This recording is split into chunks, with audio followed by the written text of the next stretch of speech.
Ladies and gentlemen, let's get ready to rumble!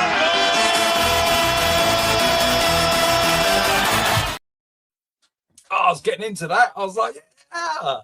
Right, just want to make sure we're live. Yeah, can everybody in the comments let me know that we're live? Because obviously, we're live. It says Mr. G top Talks right corner. Arsenal. Top Mr. right, G top Talks right. Arsenal has not done this in a while. So yeah, good evening, ladies and gentlemen, and welcome back to the Football Takeover. I'm G Talks Arsenal, your host for this evening's show. And what I'm going to do, obviously, is introduce the team, the panel, as we obviously tackle what is going to be an interesting show with regards to Arsenal transfers. So, first of all, we've got Neil, aka Dodzy. How you doing, mate? Yeah, very good, guys. Welcome, everyone. Big up everyone in the chat. Big up all the panel. Yeah, look, a long-awaited show. I think there's a little bit of frustration around. I think there's a little bit of anxiety around. I think what we need to do is just chill. I'm calm. Everyone's calm. Move forward and let's enjoy the show. It's going to be a slightly different show tonight because we're definitely gonna be some jokes.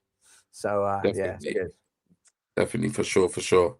Right, I've just lost my access to my screen, so that's interesting. Can you lot still see me and hear me? Yes. No, you've suddenly got a dress on. What's going on? Excellent. Right, next up, Ali, how you doing, coach? Yes, I'm very well. Again, like Dodzy said, it's been a long week. Looking forward to the show. Obviously, having Ben and Geeks as well here. It's going to be good fun. And yeah, man, let's get it going. Cool. Nice. I literally still cannot see you guys, which is very, very interesting. Yeah, that is absolutely hilarious. I can hear you, but for some reason I can't see you. So we're just gonna go with it again. Obviously for tonight's show, apart from Neil, aka Dodzy, and Coach Ali, we've got Geeks. How you doing, bro? Yeah, all good, my friend. Happy to be back talking about the club that I love with you boys. So yeah, let's get into it. Cool. And last but not least, we have Ben. How you doing, bro? All good, man. All good. Busy day in the transfer window. Definitely. Well, some say busy, some will say not busy. It just depends how you look at it, I guess. Didn't say good. Depends how you look at it, bro. Right. So, I still can't see you lot, which is mad because me trying to host this show and I can't actually physically see you is actually doing my nutting. Where are we? What I will say, you're all good. Yeah, what I will say is I will still try to kind of locate it. So just for the audience purposes, obviously most of you will be able to obviously see that Bobby is not hosting tonight's show. I am. So we just want to let you know that first of all, Bobby is extremely busy at the moment, obviously within his role within the football industry. This is a massively busy period of time for him, but also most of you who have been following our journey up until this point will know that some time ago Bobby had some health issues. He took a significant amount of time away from the channel because he was going through whatever he was going through in his personal life, which we're not going to disclose. And unfortunately, his health has taken a turn for the worse. And so because of that, he won't be hosting tonight's show, and we don't know when he will return. He won't be hosting any of the shows indefinitely at the present moment. So that's the latest with regards to that. Okay. However, we will be obviously going through the transfer show tonight because we send our thoughts and so forth to him, but the show must go on. And that's what we do here at the Football Takeover. So I still can't see you. So we're going to start with goalkeepers. So we're going to keep the structure of the show. I can't see the screen. I can't bring up the comments. So you're just going to have... You're gonna have to just bear with me. I think Dodzy, you've got some control, so you can maybe kind of bring them up. And obviously, if you feel a need for you lot to discuss it, you can discuss it. Just interject. So obviously, where we're at with regards the goalkeeper situation. So I mean, with regards Arsenal, I mean, we know speaking to Bobby. With regards to the goalkeeper situation, it is essentially what it is. So you've got obviously David Raya as our, clearly our number one. I think we've all got to kind of hope and pray that he doesn't get an injury at any point in time in this season. And then we've got obviously Kepa, who has been massively disappointing throughout preseason, even though I don't think that last goal was his fault in the last game, even though people were jumping on that anyway. And then we've got Mele, obviously, the French geezer that we signed, which absolutely went down like a lead balloon. The kind of current situation with regards to that is it's still fluid. It still could change at any moment in time. At the end of the day, there's every given chance that we could go into the season with Raya definitely as number 1, Kepa as number 2, Meslier as number 3. There is even talks of Meslier, going ahead of Kepa in the pecking order, which only will potentially increase Kepa's potential to leave between now and the end of the window. Yeah. So it is. I think it's been a fluid situation all summer. We've not been able here at the Football Taker to kind of pinpoint what would happen with the goalkeeper situation, but I don't think it's necessarily a massive priority unless there is a kind of drastic change. Somebody comes in for Kepa, he leaves the club, and then it will be a case of Arsenal looking at it and saying, okay, Meslier is good enough to be number 3, promote a number 2, promote a number 3, or whether it's a case of we need to bring somebody in because we don't feel as confident with Meslier. Now, just with regards to that, I mean, anybody got any thoughts? I don't want to just go ahead straight to the attackers, guys. I mean, I don't give want us some to questions. be Give us some thoughts around the goalkeeper situation. with. Well, Meslier, my thing, G, straight away is get Kepa gone. Fairs.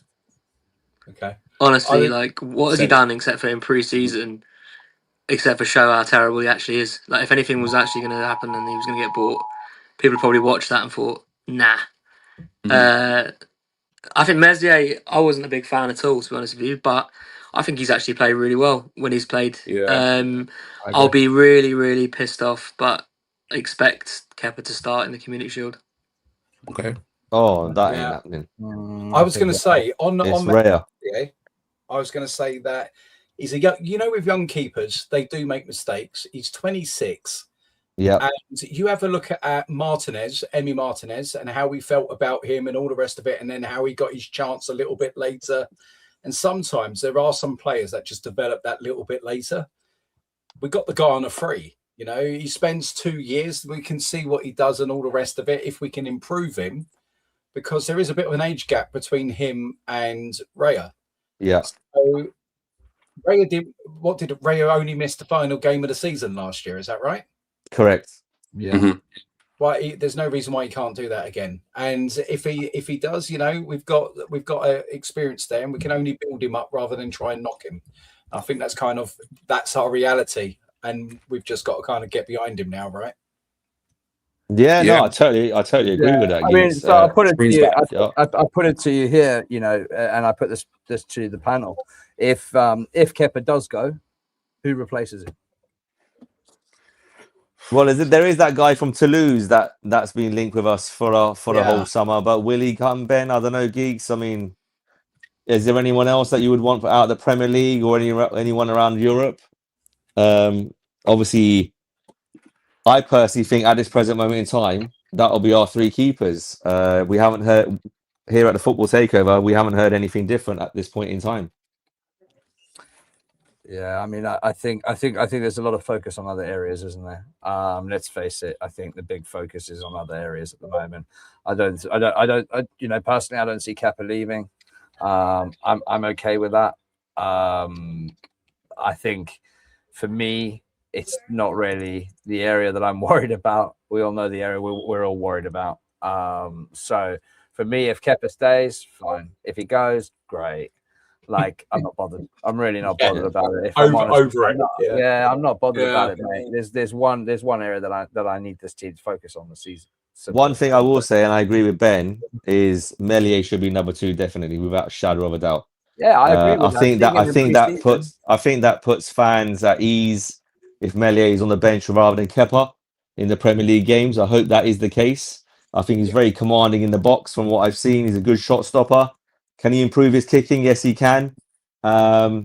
Gives a different dimension. He's left-footed, so different angle, different shape. So let's see what happens. I mean, like G said, it went down like a lead balloon when we signed him, but really, fingers crossed, if Raya stays fit and Meslier is our second choice keeper and he plays 3, 4, 5 games, I don't think he's going to make too many mistakes in those 3 to 5 games.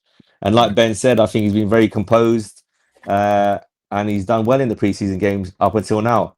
And just one last point on this, G, is if it's between Meslier and Kepa to start on the weekend, I expect Raya to start the Community Shield, but if he doesn't, I would like to see Meslier start the game. 100%, man. I don't want Kepa in for any cup. Sorry, Ben. I was just going to say, G, before we move on to the next bit, an important message for you is Arsenal is dog poo Mr. G from Alana. So just needed to put that in there. There you go, Alana. That's all taken care of. Good luck with your results next week. Yeah, enjoy that. Hey, Ben, that's funny, man. Paid me a visit, so yeah, big up Alana. And I'm gonna start bringing up these comments as well because I have got my screen back. The only thing I will say to people who usually watch our shows on X, for some reason it hasn't gone live on X. So when the people on the panel are talking, I'm going to try and fix that as well because I know we get a lot of views via X and so forth. Sure. But yeah, any more comments or questions with regards to goalkeepers before we move on to right backs? I think Doddy's looking. Ben, you want to say anything about? Yeah, anything like that? I don't think we need. Listen, I think Kepa playing in the cups last year cost us 2 cups. He did. So I don't want to see him anywhere near. I don't understand. Like, I get Raya can only play a certain amount of games, but honestly, I'd rather rest him in a few Champions League games when we're already through, hopefully, and let him play in the FA Cups. Definitely. I don't want to see Kepa anywhere near it. That's a good shout, actually. Because instead of resting in the cup games, geeks, you just rest him in the Champions League and you're getting I'm with that, the best of both worlds. Not every single Champions League game is of critical importance because of the level of your opponent. I do feel... I mean, you've got to remember, last season, we went the night with the entire Champions League campaign without losing within 90 minutes. Correct. There was a couple of dead rubbers that we could have rested up our players and rotated a bit more. And, you look at PSG and all the rest of it and how they go. They don't feel like the need to go like a house on fire sort of thing through the beginning part of the competition. They just see it as though, I guess it's because for them, Ligue 1 is not competitive for them. So they can rest and rotate. So those extra 2 games, but I've probably answered my own thing. Those extra 2 games doesn't impact them as much as it would us. But yeah, by all means, why can't we rotate? Yeah, but also, we haven't brought anyone in this summer and said, oh, you're coming in as number 2, like we're going to promise you X amount of games. I think we need to get a bit more ruthless and just be like, listen, you're backup. You're not number 2 to play all the cup games. You're backup. If Raya's not playing, you play, and that's fight it out between the pair of you. If you don't like it, off you go. Because I think Meslier will happily do that. And even if we went into the season with 2 keepers and a youngster, I would honestly prefer that than Kepa. So that's the last thing I'll say on him. Yeah, listen, fair play. And I'm not. To be honest, I'm not too far behind Ben when it comes to Kepa. He's running out of chances. Like G said, I don't blame him for the goal the other night, but he just doesn't. Fans of a certain age will know this guy. I'd rather have Almunia than Kepa. Jesus Christ! Wow, is that bad? Is it okay? And it's got that bad because he's making. I don't know what you think, Geeks, because I haven't spoken to you for a while. But in Dublin, like, you come on, that's a basic catch. You've gone past the balls. It's like it's like he wasn't even there. There's no point having a keeper, Dodzy. It's pointless. So and then the game after, I think it was Girona. I don't know. Kai Havertz made a mistake in midfield. Again, he shouldn't be playing in that position. And as the team evolve, and I'm sure we're going to speak about obviously defense, midfield, etc. I don't see Kai Havertz playing in midfield this season, unless God forbid we have an injury crisis. So he's only played in that position because we were short of bodies because everyone's coming back at different times. But again, I'm sure we'll speak about it. Ali, our midfield, we got more midfielders than literally attackers, mate. Players on our team. I mentioned that. But literally, we should call ourselves the mid team. Like, literally, we're just full of midfielders, mate. Honestly. Mid FC.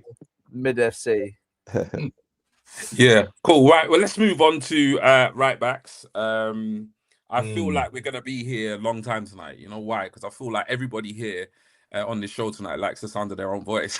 I'll shut up more. We'll I hear you. Nah. I think we'll be here a while. I mean, they don't call me G Talks Arsenal for nothing. So I'm gonna try and keep my opinions to the bare minimal if I can, because obviously there is 5 of us. But when I need to kind of like, pipe up, I will.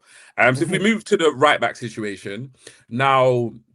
I think earlier on in the window, it looked very likely that Ben White was obviously going to leave with Everton, I believe, to be the club that showed obviously the most kind of concrete interest in him.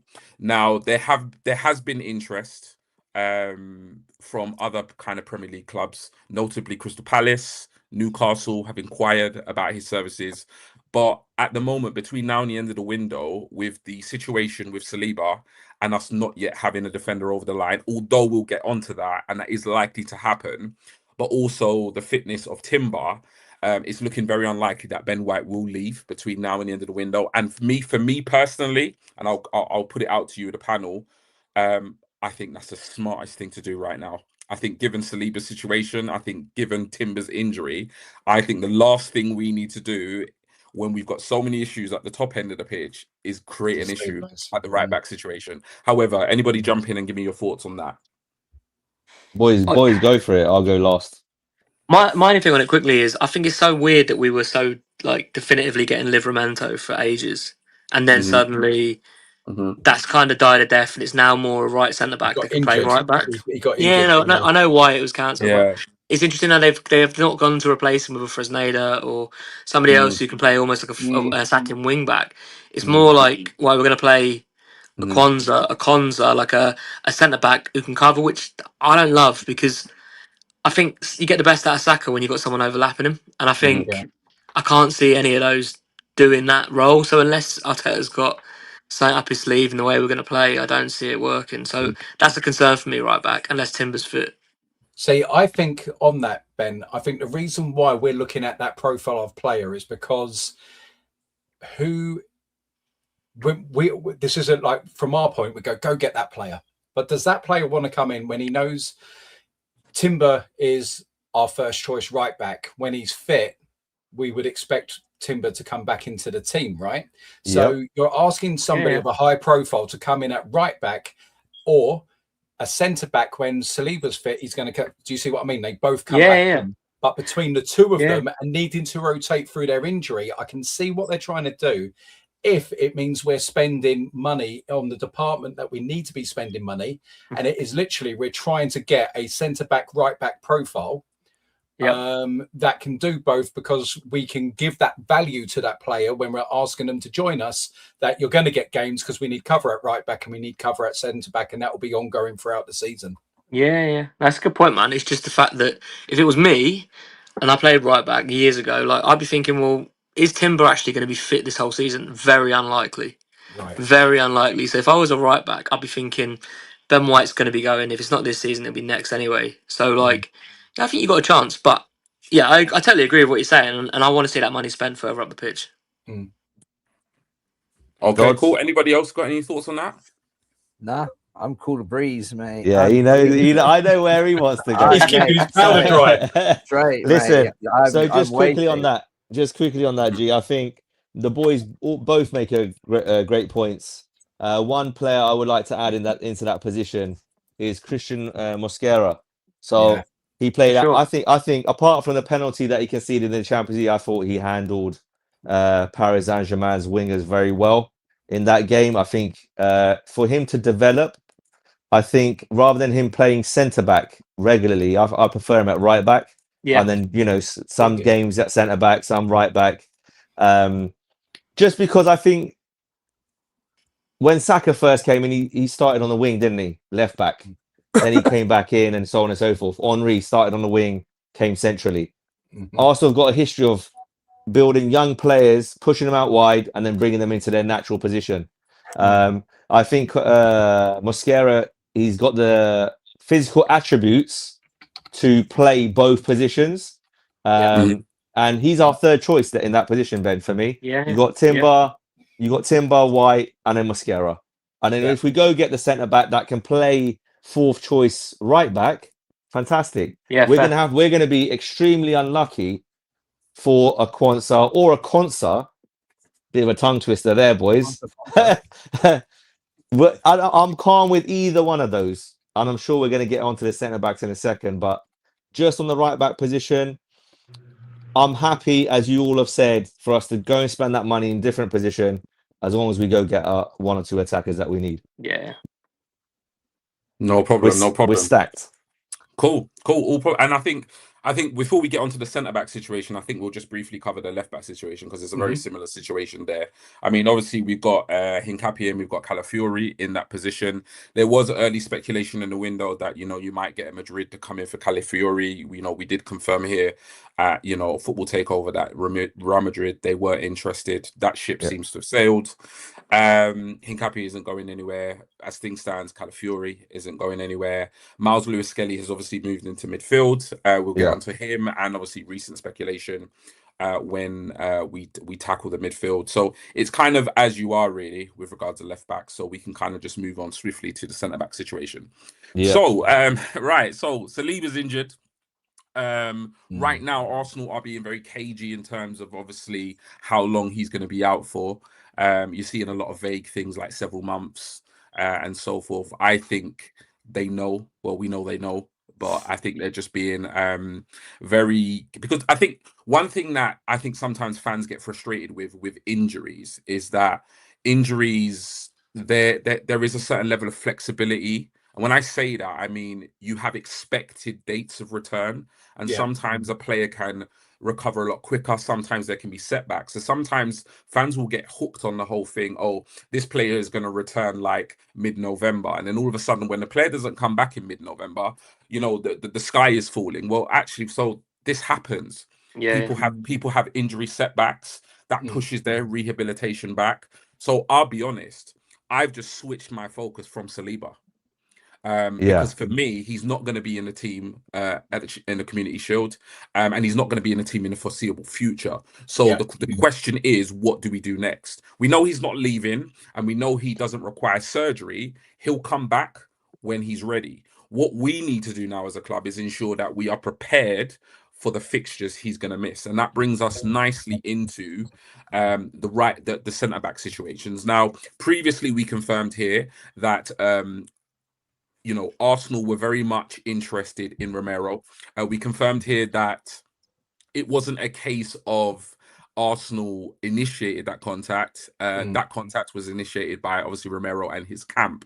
There was an interest. Arsenal would have pursued a deal, but Tottenham made that deal very, very, very tricky and basically impossible for us to pursue. And he's obviously gone off to Atletico Madrid. We've seen recent links with Koundé. At the present moment in time, I think Koundé is a player that's been on Arsenal's list. There is interest there, but there's nothing concrete at all, because our attention is fully on Konza. In our last show last weekend, obviously, we confirmed that this is a deal that is very likely to happen. The player wants Arsenal. Arsenal want the player. The problem with this Konza deal is Villa are not budging on their valuation of the player. And there is still quite a significant difference. There are talks. They are advanced. Everybody knows what they want. Villa know what price they want. Arsenal know what price they want to pay. Konza knows what club he wants to play for. The problem is, unless there is an agreement over the fee and then the structure of that fee, that deal won't happen. That deal won't happen. Oh, but what we are saying is that of all the defenders, it is likely that's going to be the one. We're giving it around the kind of 80 to 90% potential to happen between now and the end of the window. However, here comes Konsa. Something that nobody really predicted. We can confirm he wasn't the secret defender. We can confirm that. But it has kind of come out of the blue. The contradictory report from Leverkusen is rubbish. Arsenal are interested. Preliminary exploratory talks have started. What we don't know is whether Arsenal are using this as a ploy to get the Konza deal over the line, or whether we've said, you know what, sod Villa, we're just going to sign Konza. Because if you look at Konza's valuation, it is lower. They would be expecting a lower fee from us. than Villa would. So it's a very, very interesting thing. I think there's games being played. At the same time, I think there is also genuine interest. I think what we're seeing here, and I know Arsenal fans are going to get absolutely annoyed with this, but these are two spinning plates. Here we go, These baby. are Let's two There we spinning go. plates, man. Let's Look start at with the juggling. Look at Ben's These are two- face. He's like, these are fuck's two sake. spinning plates. Just sick of it We're already. banning that phrase for the next window. We are banning that phrase. Right now, the Discord is going mad. He just said spinning plates. So, what's the sorry, G, before you carry on, yeah, spinning plates, yeah. talking to more than one person, one player. It's the same Yeah. thing, man. No, It's it like is. process, project. It's a metaphor. Just It's everyone, a just metaphor. everyone Yeah, like spinning plates is a metaphor for Arsenal what fans, most directors mate. of football do. And a good director of football will be pursuing a main target and keeping a number of other alternative targets Correct. going. That's what a good director of football does. Like whether you put aside and separate the emotion of how the window's gone, because I think the window on a whole right now as it stands has been crap. I'd give it a 4 out of 10, but the window hasn't yet done, and this is the only thing that I try to get through to people. It's not that I'm impressed by the window. I just know I don't judge a movie before the movie's ended, or I don't critique a book halfway through it. I can have an opinion on it and say, you know what, so far this book's dead, or so far this film is not entertaining. I love but it. For me to have a fair critique and review of both the book and the movie, I've got to read it to the end, or I've got to watch it to the end. And that's all I'm saying in the Discord and to our football community is that, look, right now I give this a 4 out of 10. I think I agree. On what our goals were to what we've achieved, it's an underwhelming window. However, there is still time, and I will remind people, at this point last year, we hadn't yet signed Eze or Hincapié, and that completely changed the perspective of the window. So that's all I'm saying. All I'm saying is I'm not happy. All I'm saying is just be a little bit more open. I'm not even asking you to hope, because I'm not hopeful. I'm not PR hopeful. department. No, I'm just be neutral. Real. Be ready. Yeah, I'm just real. Look, this is the window so far. This is the time we got left, and let's just go for it. I need that moment, mate, where there we go. But we're talking about films where Berta is holding up our left wing's arms, mate, on the Titanic. I need that scene because I must tell you right now, I agree with you, G. Look, I'm not going to get carried away until the end of the window. Well, until close to the end of the window. But at the same time, you know, I think there's been a lot of quiet from an Arsenal point of view. We know that Bobby's been very quiet. We know Ornstein's been very quiet. We know Fabrizio's been very quiet. We know certain ITKs on X are never quiet. So that's never going to change. But from my point of view, I think there's a reason that they're all quiet. And I think the club has gone out purposely and said to the media, we don't be quiet. We don't want anyone knowing what our business is going to become. So I think there's a lot of guesswork happening out there, and I think there's a lot of scaremongering happening out there. Yeah, absolutely. Barcola, from what we know about Barcola from Football Takeover, as well as everything else we're reading, he is more likely at the moment to go to Liverpool. That's what we know. And sorry to cut you just on that quick point there, Bods, before you carry on. So because it's about Barcola. I think it was in June. We said here at the Football Takeover that his number one primary destination is Liverpool. Arsenal came into the conversation later on in the window near the World Cup. So all this, Arsenal were in, and then it went to Liverpool, and then Arsenal might come back in. It's not necessarily true, because we said it very, very early that Liverpool were the favourites to get Barcola. So if you go back and watch the streams and go on X and the timestamps, it's all there to be seen. So let's see what happens. Like Dodzy said, brother, carry on with what you're saying, but just on the Barcola bit, it's very important to have that. But Barcola's Barcola's Yeah. not signed for Liverpool. Let's He's not- not signed for Liverpool yet. Yeah, let's No, he not hasn't. digress. He Lads, hasn't. lads. We're on Order centre in the court. backs. Order in the court. Order in the court. Sorry. We're on centre backs. I right? heard So, Barcola can play centre back. yeah, I know. That's it. We can take it forwards. Dodzy loves his attackers, boy. Yeah. Gents, do you So- think also a bit of the what centre back we go for? Say if it's Kwanzaa or Kwanzaa. Say that when you're drunk. Yeah, I know Jesus. Do you think because there is a difference, like Yeah. in the valuation, do you reckon that could be dependent? It's kind of linked to the attacking department anyway, in whether we're bringing in one target or two. Because if you're bringing in one, then you can afford to go and spend. You don't just because you can afford it, don't mean you can do. But it means that makes Konza a little bit more of a Desirable. Achievable. Yeah. If you're bringing in two, then it makes sense then why we are talking to Kwanzaa, because we are going to need that money committed to wages, agent fees, and transfer fee. I think it depends really on what we're doing in other places. I think football, from what we understand here at Football Takeover again, is we can afford both deals, but like you say, I think Dodzy, and again, this links into midfield and attack. This is now got into a stage where the outs are more important than the ins. So your Martinellis and Jesus's, rather than we don't have the money to get Konsa, and then we're going to go for Kwanzaa instead from Bayer Leverkusen, so we can afford the attacker. The money is there. The money is not an issue. I think the issue is individuals like Martinelli and Jesus are not willing to go to Turkey, maybe at this present moment in time. Yeah, I mean, I'm sure we'll get to that, but I think, from our understanding is that there is a spare squad space. I think that spare squad space. It's for a defender.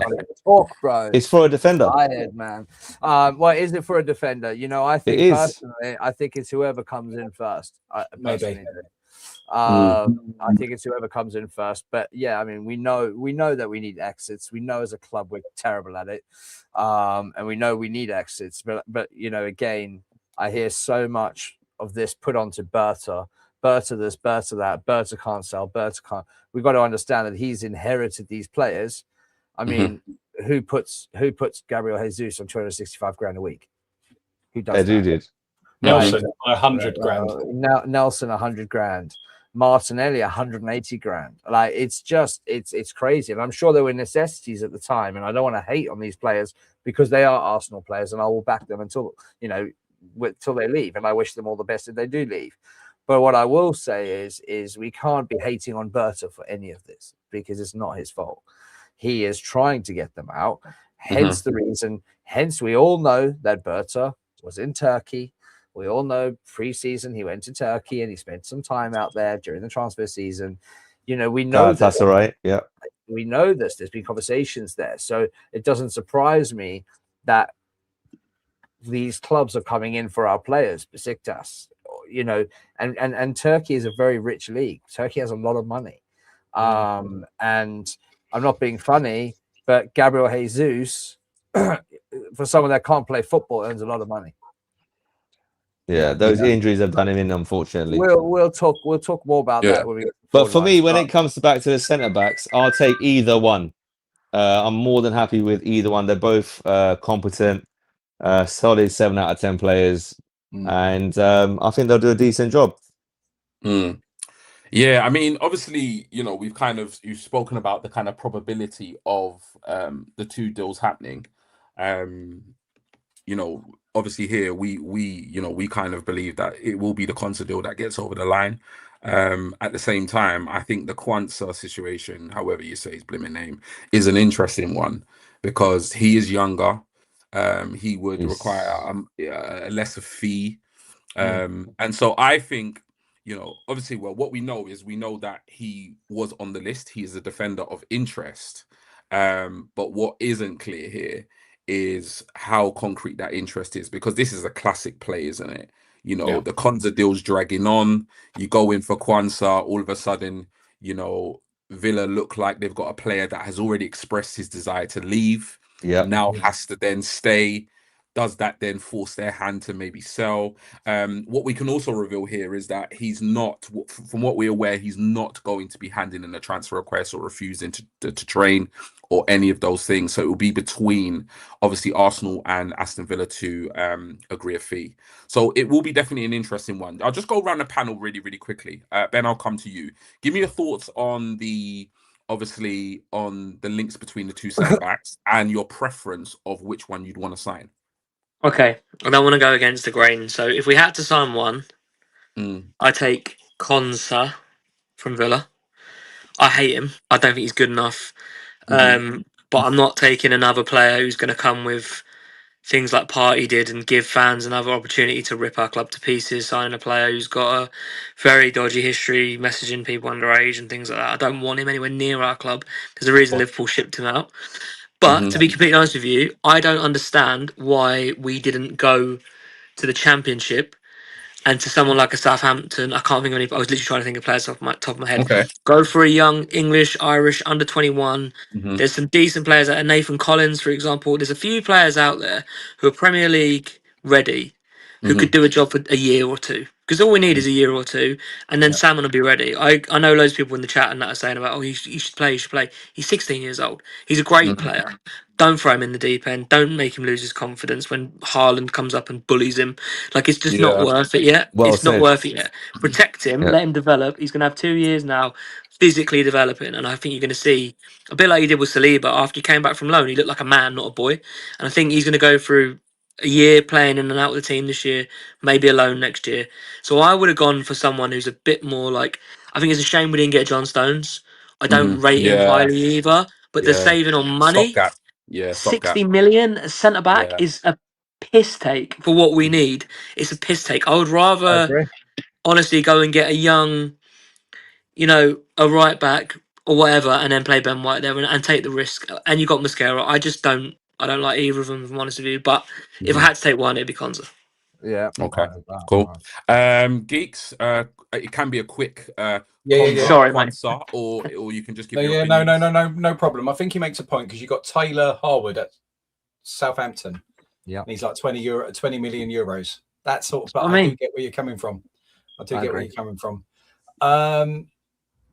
I would, for what Ben mentioned about what the reason why he left Liverpool, Konza and Villa, but I would prefer to do Plan B and go for someone like Taylor Harwood personally. There's also that Roman as well. He's Roman. Is it Roman? Yeah. Roman from Como. He's still in with the shout. The obsession with England players is a bit bizarre because England aren't that good. I mean, quickly on Konsa, obviously, I'm very lucky. I've met him and spoke to him a few times. Obviously, he's ticket holder at Brentford as well. So I watched his whole career. I think he's developed into a solid centre half. Is he world class? No. Is he very good or good? That's the bracket he would kind of fall into. He's not elite, world class, very good, good. So he's in that bracket there. And if Saliba comes back in November, December, I think Konsa can hold the fort down next to Big Gabby. He's solid on the ball. When he was at Brentford, he was very prone to going to ground very quickly, like Saliba was under Arteta in the early days. He does that less. I think playing in a stronger defensive structure at Arsenal, I think Konsa will thrive more because he likes to progress the ball. He's athletic. He's good in the air. He's good. He's good in both boxes. So for me, it's like Arsenal, we know, are willing to go to £45 million. Villa wants 60. Let's just meet at 50 plus 5, maybe, and get that deal done. He's 28. 3 plus 1, I guess, I presume will be the contract that he gets if he comes to Arsenal. And if I'm not mistaken, he's on 70 or 80,000 pounds at Villa. Maybe you double that, you get him to 130, 150, and everyone's happy. And yeah, listen, he's a 6'2", 6'3", strong lad. Spoken to him a few times when he used to come in after cool downs after games at Brentford in the gym that I used to work in, freelancing. And yeah, very confident young man. And he's got that bit of arrogance about him. So, which Saliba's got. So we don't want someone to come in who's timid. He's not going to get physical. Konsa will do that. And they're all fill-ins at this point because, like you boys said right at the beginning, defenders, when these boys are fit, they're going to sit on the bench. Yep. Cool, no problem. Neil, aka Dodzy, give me your Konza. If I had to go for one, it'd be Konza. I think they're both shit. But if I had to go for one, I think it'd be Konza. But I don't want to pay. I don't want to pay any money towards Villa because I think they're a shit club too. So here's what it is. No problem. And I think Coach Ali, I don't want to put words in your mouth. I know we've spoken about this you've been quite vocal in the Discord as well. Who are you going for? Me, I'm getting Konza. He's just said it, mate. Konza. Yeah. Cool. I think Kwanzaa is a decent player, but he's reckless. Yeah. He can't. He lunges in and he slides in. That's what Kwanzaa used to do at 23 years old. Kwanzaa ain't that guy anymore. Kwanzaa is still doing that. Do we want someone that goes to deck like in the Mexico game and then follows through and then he's got a red card? We can't have that. I think from my perspective, I'm quite happy that the Kwanzaa deal is more likely to get over the line than the Kwanzaa. I think if Kwanzaa, from what we know, if the Kwanzaa deal happens, it's because we couldn't get the deal done for Kwanzaa. So first of that kind of disappoints me because that also tells me that we've had to yet pivot again for another player. So I'm hoping it's not that I highly rate Kwanzaa, but Kwanzaa obviously is the main target. So if he's the main target, let's get that over the line. The other thing is I like the fact that Kwanzaa is Premier League proven. I like his age. I like the fact that he's more of a stopgap than a Kwanzaa, who I believe in terms of his age, I don't think he has a very high ceiling, in my personal opinion. And I think he's a player that in a couple of years' time will be surplus to requirements and will probably want to move on anyway. When you get like a Marley Salmon coming through the ranks. So for me, Kwanzaa fits that bill. Yeah, Kwanzaa fits that bill in it. He's a no-nonsense Premier League proven centre-back. He's not going to be around for the next 10 years, but he will do a job for a couple of years until some of our, Hairland wonder kids are ready to kind of, step up to the plate. So that's what it would be like for me in terms of my preference. Do you not think that? I mean, I watched Marley Salmon the other night, and I thought he was spectacular. He was phenomenal. Against a decent Como side as well. I thought he was spectacular. He was phenomenal. So I'm sitting there saying, hang on a second. Let's not waste the 60 million. Let's get in, like Geeks was saying, and Ben as well. Let's get in someone that's going to play second fiddle, possibly even third fiddle, and go and spend that money where the team needs it to be spent, which has been the last 3 years. Yeah.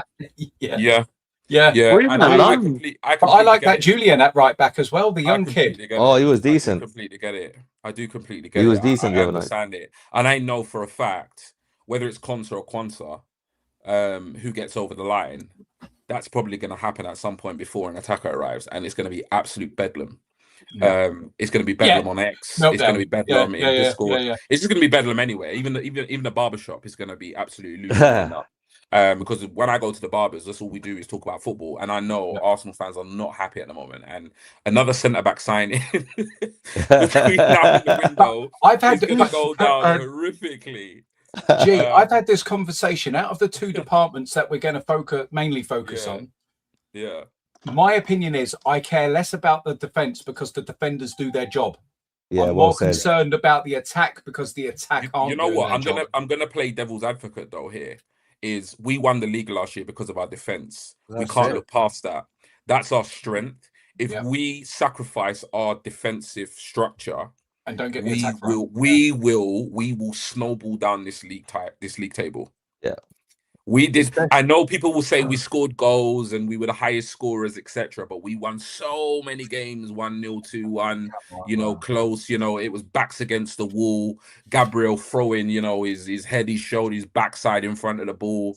Raya in any other Premier League side would have won Player of the Season. He deserved to be Player of the Season. So I do know what you mean. Like, we are good, but we are good as a unit. And a massive cog has been taken out, and that is Saliba. And you can't replace that. You can't replace that because he's a Rolls-Royce defender. At the same time, I understand the problem that Arsenal have is Arsenal have not addressed, and we'll get onto that later, but Arsenal have not addressed the left-hand side. However, for me, it doesn't necessarily mean it has to trump the centre back situation. Arsenal should have always been their priority this summer. Should have always been to sort out the left hand side. The left hand side should have been sorted out already. The issue we have now is because the left hand side hasn't been sorted out. People will lose their, because if we get a centre back over the line before we get a tackle, which I completely understand. But trust me, you could get a Bacola in tomorrow. If we start conceding a lot of goals, people will soon change their tune about why did we not address the centre back situation. So I do think it's a delicate situation. I think, obviously here at the Football Takeover, we believe that one of the two will get over the line. We'll just have to kind of see how it goes. We'll move on to obviously midfield. Now I'm going to start with the most controversial news of the week. And this was Miles Lewis Skelly. Now, I'll be honest, because I took a pop at a couple of people in the Discord. It was quite a frustrating day for me, that was. And I think it was mainly because I'd basically, for however long, just been banging on about the Bruno situation. Ben, you still with us? Or has he just gone off screen? Yeah, I think he's just gone off screen, mate. Okay, cool. Yeah, so I'm here, sorry, mate. Okay, cool. Sorry. I thought I lost you. The Miles Lewis Skelly situation. So, I mean, obviously, those of you in our Discord, and we'll shut that out later if you want to be a part. Don't worry, we'll put the message out. But those of us in the Discord, you know what my stance is. I repeat every single day. And the whole Bruno Gamira situation was just like, wow. It's just everyone was losing their nut. And from that situation, I just thought like people would maybe open up their eyes a little bit about how the media do certain things. So here at the Football Takeover, we said Bruno Ramirez was, in goal, done, whatever you want to call it, 99.9%. Nothing is done until ink is dry on a contract, right? Anything can collapse. But it was practically done. It was done. We were relaxed. We were cool about it. It's all good. And obviously there was this narrative from, two certain Newcastle journalists that were saying there was no club-to-club contact. We went from club-to-club contact to advanced negotiations to free bids in the space of 6 hours. And what amazed me was how many people in the Discord believed that this deal was happening in real time. Yeah, it really blew my mind. And then guess what? By the end of the same day, we'd signed Bruno. And I was like, and at that point, I was just like, okay, cool. So this will be a lesson learned. And then when the MLS news broke, right, a lot of people's default was, that's it. He's gonna leave. We should believe it before we can prove it to be inaccurate. Which for me, I just think is the most ridiculous bit of advice you can ever give anybody. That was crazy. You don't read what you believe. You acknowledge what you believe, but you wait for all the context and the facts before you treat that as gospel. If you believe everything you read, mate, no wonder some of the guys in Discord, your brains are absolute like scrambled eggs. So you've got that, and then you've got the situation of his mum is a bad agent, and she's not advising him well. Berta's offered him out to all the Premier League clubs, and I was sitting there, and I was like, now don't get me wrong. With every report, you look at it and you think to yourself, there could be an element of truth to this. There could be, but to believe it in the way a lot of people believed it gun ho really, really did surprise me. So what I'm gonna let you in on is what we've been told. So what we've been told is that previously there was significant interest from Chelsea and Manchester United. And this was during a period where things were not, let's say, going particularly well with regards Miles Lewis Skelly in the team. And things change. Put it this way: at the beginning of the season, Miles Lewis Skelly was not considered untouchable by the Arsenal board. He was considered an important player. He was considered a player that had a bright future at the club, but he wasn't considered untouchable. Obviously, as the season progressed and the way he stepped up at the end of the season, the situation changed, the stance changed. And as we revealed here on the Football Takeover, he was an untouchable. Now, we said that twice. It was said on one show, and it was reiterated on another show. And I put the post out to reinforce that the day after all of this news came alive and then died down very quickly. Now, what we've been told, or what we've been, because we haven't officially been told, but basically what the situation is Man United and Chelsea are saying that they were offered the player. Arsenal have denied it. You know, there's been no noise from the player. That's what we've been told. There's been no noise from the player whatsoever. This has not been player driven whatsoever. Right. Now, we're only left with the assumption. Now, look, Arsenal could be lying. Who knows? Arsenal could be lying. They could have offered him out, but we're never going to know. And speculating them offering him out is neither here nor there. You can believe what you want to believe.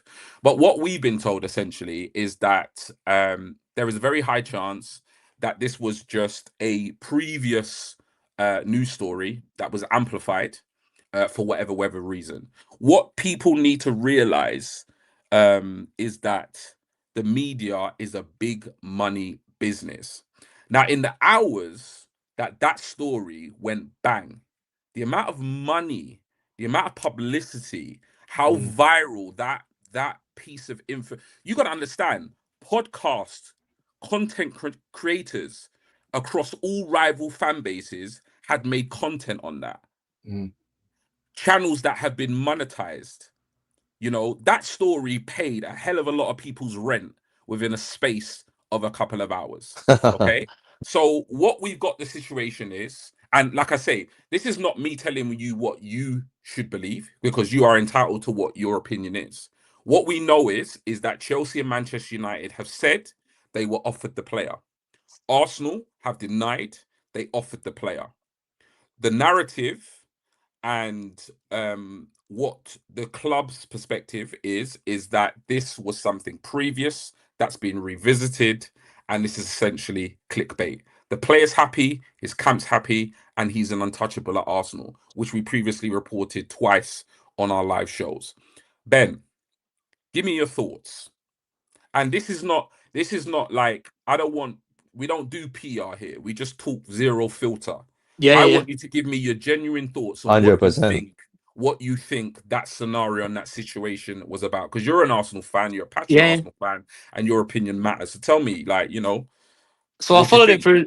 I followed it through the day live, obviously, like everyone else. And at first I was like, that's bollocks. There's no way that's happening. And then I tried to reach out to a few of my mates, and there was conflicting messages coming back. Like a lot of people were saying, yeah, bollocks. Yeah. But there's a couple who, they're not like working at the club, but they're close enough to know noises and things. And they were saying, no, they genuinely, maybe not specifically the club, but Burton may have been making some noises and seeing if anyone was interested, which is an interesting one, because I don't know why, if I'm honest with you. If it wasn't coming from the player and not getting minutes, which I think, even though we've got Bruno in, I still think Miles will get plenty of minutes this season. I don't actually think he's that concerned by that. What I am concerned about is more, what's the club's, if the club, let's just say if, because I don't know for sure, if the club did put out a loose, like through intermediaries, because we're doing everything through fucking intermediaries this summer, if they put it out through them, what was the thoughts on that?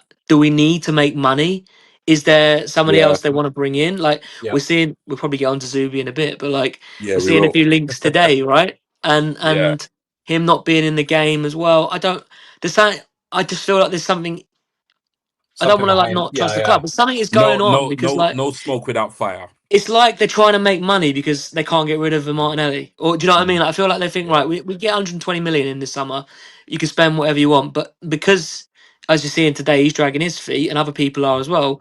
Is it a case of like we're thinking, fuck, we need to balance the books? And he is clearly pure profit, right? As an academy kid. So I would be if we got rid of him, I'd be disgusted with his club. And I think PR wise, it would just be an absolute disgrace, especially to sell to Chelsea of all fucking clubs. So I don't get it, especially the context of how the winner's won so far. I found his apology sort of like wave. I didn't really understand that either, though. Do you know what I mean? So I'm still a little bit like, what is going on? I still would like clarity. And Arteta didn't do anything today to sort of clear it up and say Miles is staying. He's going nowhere. Do you know what I mean? There was none of that. And I think I'm not sure we'll ever know. No, we might not.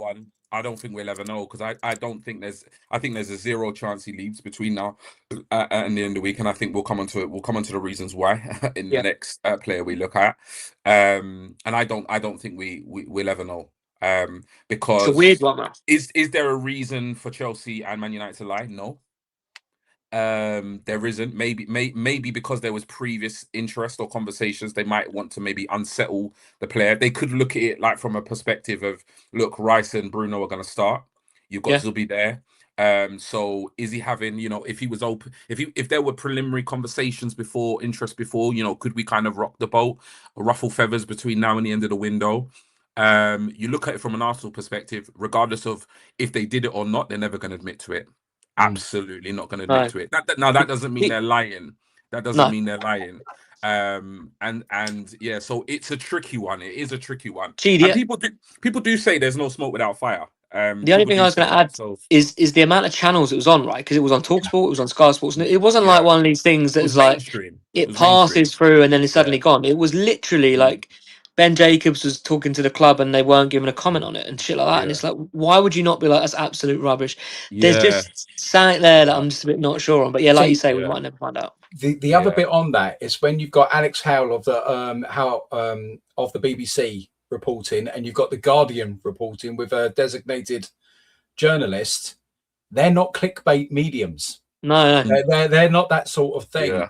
And see, everybody keeps saying about Berta, well, we're going to judge him on his sales. Now, the other thing that I think there's a dynamic that's ticking in the background is that we don't know if there's any timescale on some agreements with certain players. So if he needs to make a sale, and Arteta's saying, well, you can't sell that because I like that player, and you can't sell him. We know who we're talking about with those two, because I like that one as well. And he's like, well, I'm struggling to get rid of this one because he's on big wages, and that one because he's on big wages, and that one because he's on big wages. And I'm dropping the fee, guys. I'm trying here. I'm dropping the fee a little bit because the other team's saying, well, I can't afford the transfer and I can't afford the wages. That's why we keep compromising on our sales price. Maybe he's then looking at and going, well, I might have to sell the family jewels there. I might have to make some moves to kind of. Geeks, you can't be selling them to Chelsea because then we're basically paying for them to get Rodgers. We're paying for them to have Rodgers as well. Exactly. Like we were laughing stock at that point. You can't do it. I agree. Yeah, I agree, man. I think what I'll say on that is, I agree with you, Nick. I don't agree with if the club sell Lewis Skelly, I don't agree. There will be meltdown. Yeah. Yeah, absolutely. I will be one of those people that you can just see it. You can just see it. Yeah, absolute uproar. From my point of view, I think the club do need to make sales. I do. They do. We need to start. Berta is sitting here going, I've inherited the sum of a terrible squad that I can't get rid of. And we know very well, and we'll get on to them, but we know very well Brazilians do like to run their contract down because they like a little signing on bonus when they move to another team. So, but what I'm saying is I think there may have been legs in it. I really do. I'm not saying that obviously we're going to sell him, but I think there may have been legs in it to get feeders out to get squad space and maybe some money in. And like you said, Ben, 100%, it's pure profit. Hence, and I'm of the opinion that, and we'll get on to him, but Wanyeri, I'd rather see Wanyeri go than I would Miles Lewis-Skelly go. And that's just simple as. Make some money off of Wanyeri because he doesn't really look like he wants to be there. I'd rather that happen than someone that showed so much passion last season. That's who I want to say. Yeah. Right. Ali, anything last from you before we move on to Zubi?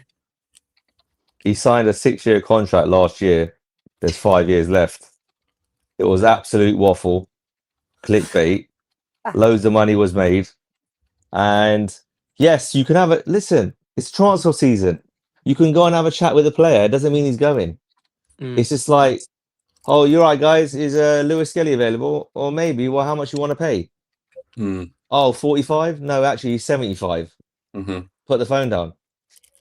It could have been 30 million was banded around, Ali. 30 that's million. What I'm saying, bro. Why?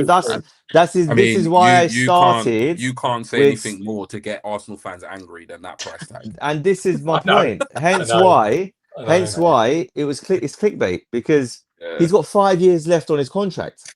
Yeah. So how is he going to go for 30 million quid when he played a Champions League final and he won the Premier League? And he was one of the most important cogs in the last 6 weeks of the season, playing midfield. So it doesn't make sense. Yeah. If this conversation happened in January, I understand it more because he was playing left back. You could tell every time he played there, he couldn't be bothered. He's played majority of minutes in pre-season. He's going to start on Sunday. That's where the initial interest and exactly went out was in January. Correct. Yeah. So it was a slow transfer day, if I'm not mistaken, on that day. It was an easy story to put out. We said he was untouchable for the last few months. Listen, things can change very quickly. The buzzword is fluid, it can change and so on. It can, but as of right now, he's staying. And what you also have to realize is, and I said this in the Discord, is if we sell Marzu Skelly, we need another midfielder. Why? Because then you're running Rice and Bruno into the ground this season instead of Zubamendi and Rice. Thanks, so Neil. Where's the logic? There's no logic in that. So it was a non-starter, absolute waffle and beans. Let's move on. Hopefully, I think, listen, let's move on to Zubamendi. I'm sure you want to speak about him. Yeah. Right. Now, the Zubamendi one is an interesting one. Now, on the 28th of June, here at the Football Takeover, we exclusively revealed that Real Madrid would make a move for either Rodri. If you want to go, you can go and check the socials. It's there. They would make a move this summer for Rodri or Zubamendi. That was the post. That was the timestamp. That was on the show. Now, Madrid made their play for Rodri. That didn't go to plan because and I'm gonna big up Big Ant right now, because me and him have been going at it. This week. But you know I love you, Big Ant. It's all love. But a lot of the teams in this window have not had perfect windows. And Madrid definitely haven't had a perfect window. They lost out on their primary target, which was Rodri. I don't know if that's got over the line, but we know it's going to get over the line. He's off to Barcelona. So when that happened, when that hit the mainstream, I was like, okay, cool, we said that. And then I thought to myself, will they make their move for Zubi? Well, what we know here is that they obviously are interested. We reported it back on the 28th of June. Now, this is where the situation gets a little bit complex because Zubamendi's family, whether you want to believe what we say or not, that's entirely up to you. We're just giving you the information we have. If you want to get your information elsewhere, it's entirely up to you. But the information we have is that Zubamendi's family are not completely settled in London, and also he is worried about playing time. And this could be to do with the fact, it doesn't take rocket science to work this out. He lost his place in the team to MLS at the back end of the season, and we've just signed one of the best midfielders in world football. Yeah. So there is, and unfortunately, these are the problems that come with being successful and having a good squad. Zubamendi lost his place for MLS last season. He's gone down the pecking order, and there is a concern on the player side that he's not going to get enough playing regular football minutes. Now, Real Madrid are interested. I'm not sure how people will take this, but his kind of general valuation is around the kind of 75 to 80 million mark. Now, that doesn't mean, be careful, listen to what I'm saying. That doesn't mean what Arsenal are going to accept if a bid comes in, but in terms of his market valuation, it's around the 77 million pounds, 80 million pound mark. Okay. Now, obviously, from a fan's perspective, if Zubi were to go, I would want like a minimum of about 120 to 150 million because he's a World Cup winner, he's a Euros winner, he's a Premier League winner. Rodri said he's one of the best in his position. This guy is quality. Whatever people want to say about him, it's there. So that's what we know. We know his family's not settled. We know that he is now concerned about playing time. We know Madrid are interested. We reported Madrid's interest back on the 28th of June. It's now whether a case or not if Madrid will materialize their interest into a bid, because right now we have no information that Madrid have taken the step further and actually offered Arsenal a a sum of money or a structure or anything like that. So it will be a case. Now, we've said here plenty of times that Zubi's exit can't be ruled out. We still can't rule it out as things stand. At the same time, every day that goes by, that percentage is becoming smaller and smaller and smaller. Right now, we're looking at around a kind of 20 to 30% percentage of him leaving the club. And that's not because all of a sudden his family are happy, all of a sudden he's happy about his playing time, or all of a sudden the reality is we haven't got long until the window ends. And if Madrid put the money up, we still have to then, negotiate that deal, and then we have to bring in a replacement. So it might, the club, the Zubi is not an untouchable. He has a price. So it will be a case of whether Madrid will put that money on the table and whether Arsenal will look at it and say, is this too good an offer to refuse? Do we have enough time to find a replacement? And that's a situation that we know at the moment. So I'm going to go to the panel. Whoever wants to go first, jump in. I mean, you've heard what we've had to say. Family's not happy. He's concerned with playing time. Madrid is interested. He's open to the move. The percentage is diminishing with every single day. He has a valuation. It's not necessarily a valuation that Arsenal would be prepared to accept. What's your opinion on this? I think we wait till the last minute. Yeah. And we force him to sign an extension and say a great big F you to Real Madrid. Yes. Yeah, literally. Yes. just for bidding revenge. I'm that petty. I am that petty. I'm that guy. I'm sorry. I'm that guy. I got time for that. Yeah. I mean, for me, like Zubi, quality player, fatigue setting back end of last season, Jan Feb onwards, new league. This guy is an elite football player. He controls tempo, and he showed that in the first 6 months of the season, boys. Am I wrong? 5 months, 6 months? Yeah. So if he can give us one more season and then we let him go next year, no problem. If Real Madrid want him, then give us Tchouameni or Camavinga in return, and then we can do some business. If not, see you next summer. And Camavinga, remember, Camavinga is a player that we have an interest in. Left back. Correct. I must tell you, I mean, from my point of view, I like Zubi. I thought Zubi played really well at the beginning of the season. I thought he was an outstanding footballer. You don't get people like Rodri coming out, in his own countrymen and saying he will be the best midfielder in Spain. He's the heir apparent. That's what he said in my position. From my point of view, I don't want to see him go. I want us to have the strongest midfield in the Premier League, which I think we will have if all of them are fit. But we have also got issues with, and I'm sure we'll move on, but I'm going to count him in as a midfielder. But you have got Marino. Now, don't get me wrong, I don't put him on the same level as Zubimendi, but you have got him as a squad space. If someone comes in, I don't want to get rid of him. If someone comes in and offers me 70 million for him, I would take it.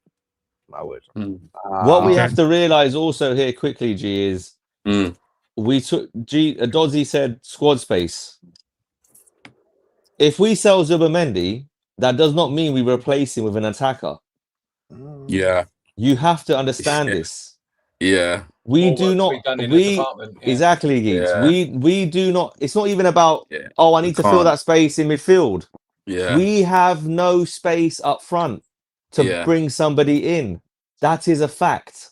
And the quicker Arsenal fans understand that, the better, because we can keep crying and effing and jeffing, but if Jesus and Martinelli don't leave or go out on loan, we are not signing an attacker. What did Arteta say today?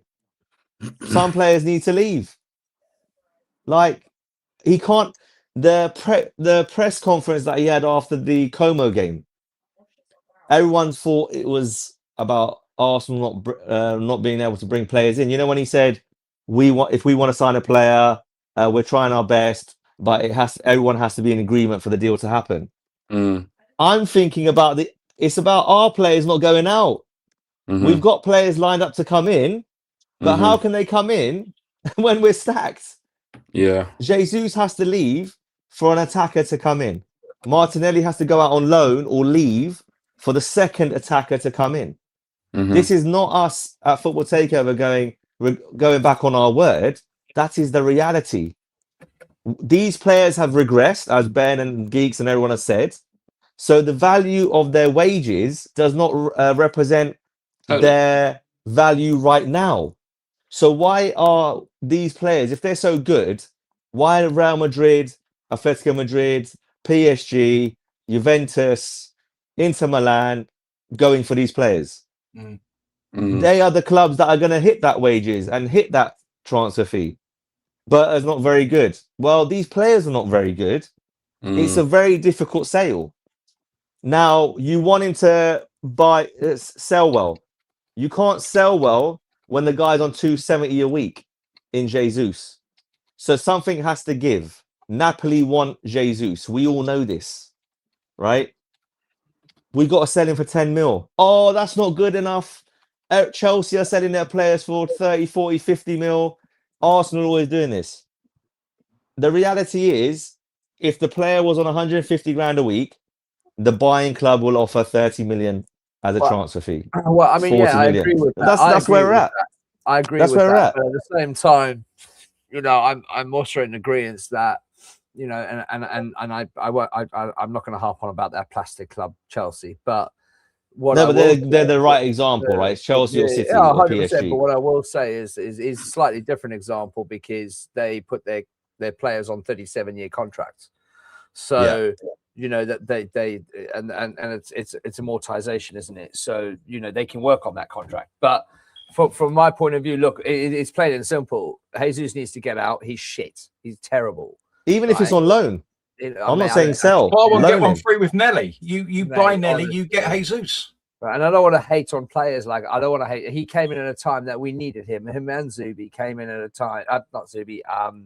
Zinchenko came in at a time that we needed them. We needed their leadership. We needed them in the dressing room. A little bit of quality, yeah. A little bit of quality. And the guy's been struck with injuries. Like, I don't want to hate on him, but I do hate him. I do hate him because he's terrible. He's terrible. The other day he got through. What happened? Literally inches from the goal, he couldn't hit the goal, mate. He couldn't even hit the post. Like, so no, he couldn't even hit the post. Dublin. In Dublin, yeah. Right. So what are we doing here? Let's shift him off. Let's get him out.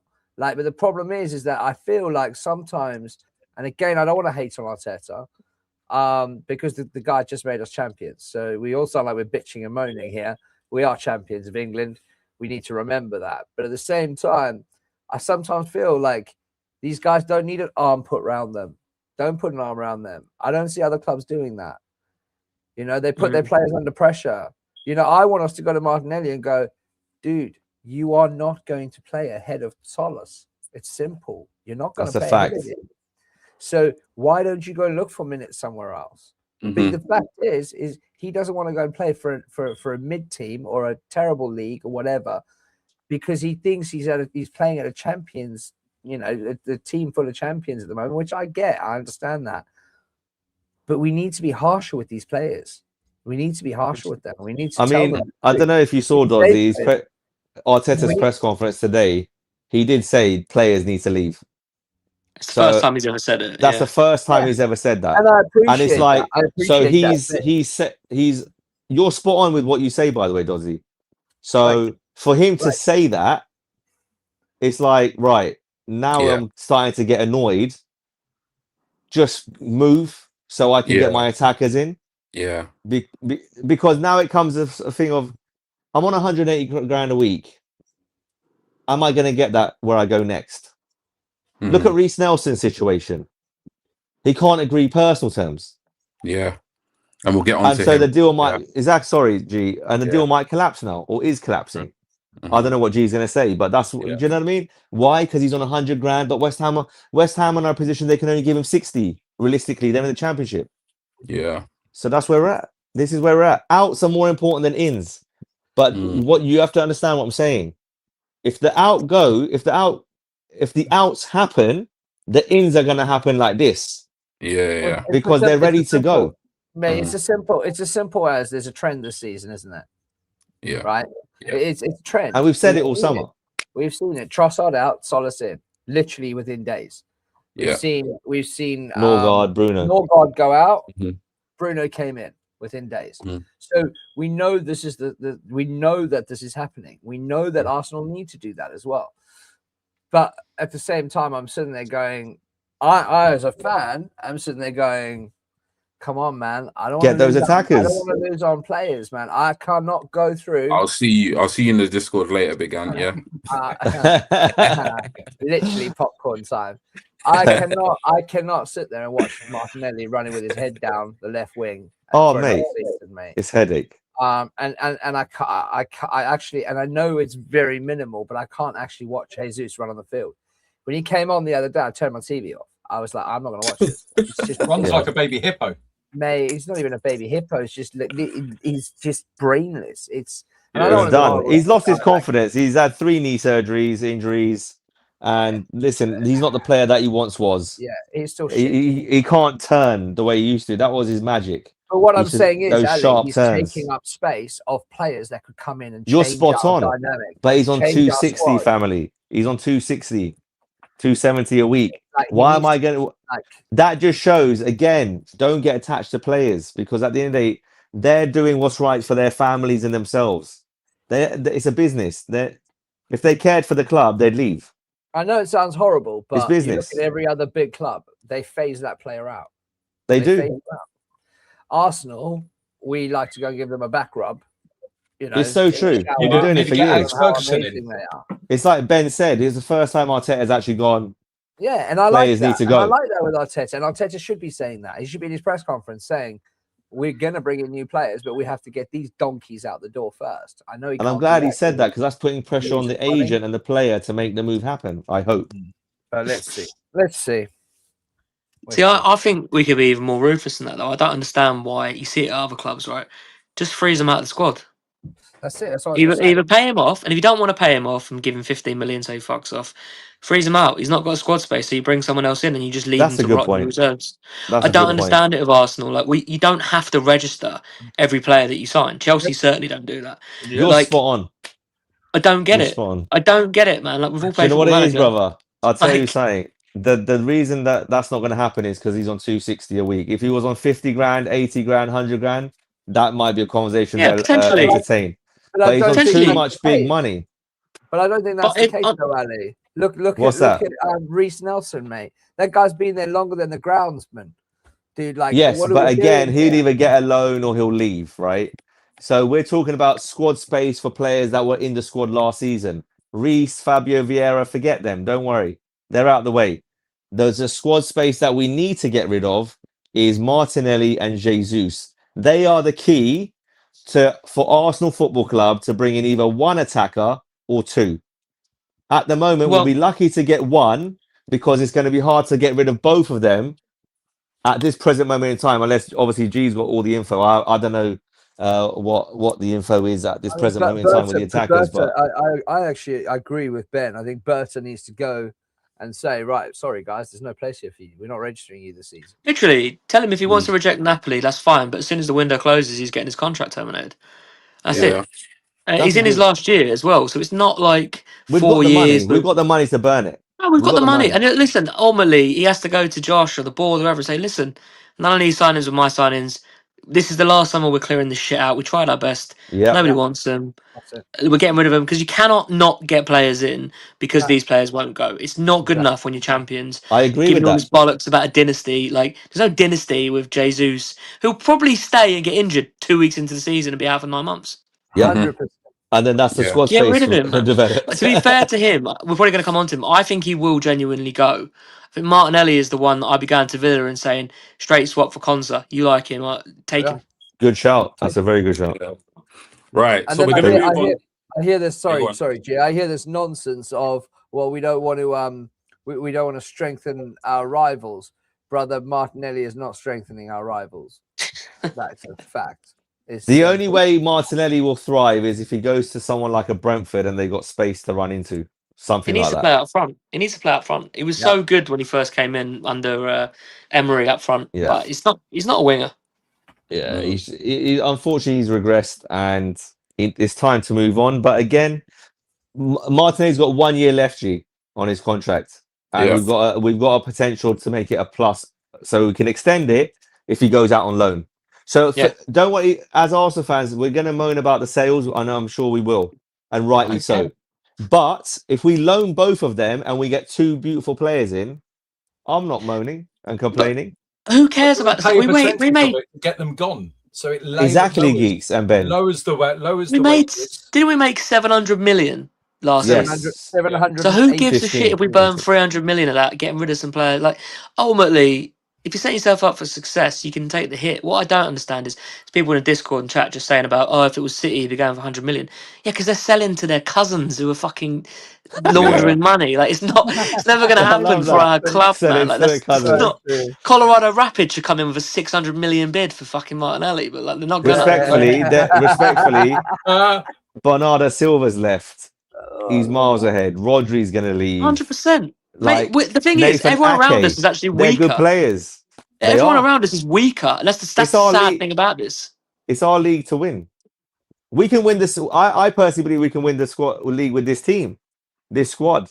But we want better. We want better. We will score our goals. We will win our games. But I want to win the league by 10 points. Yeah. Not 6 points. I want to breeze the league this year. Yeah. So go and do the business. Let's see what happens.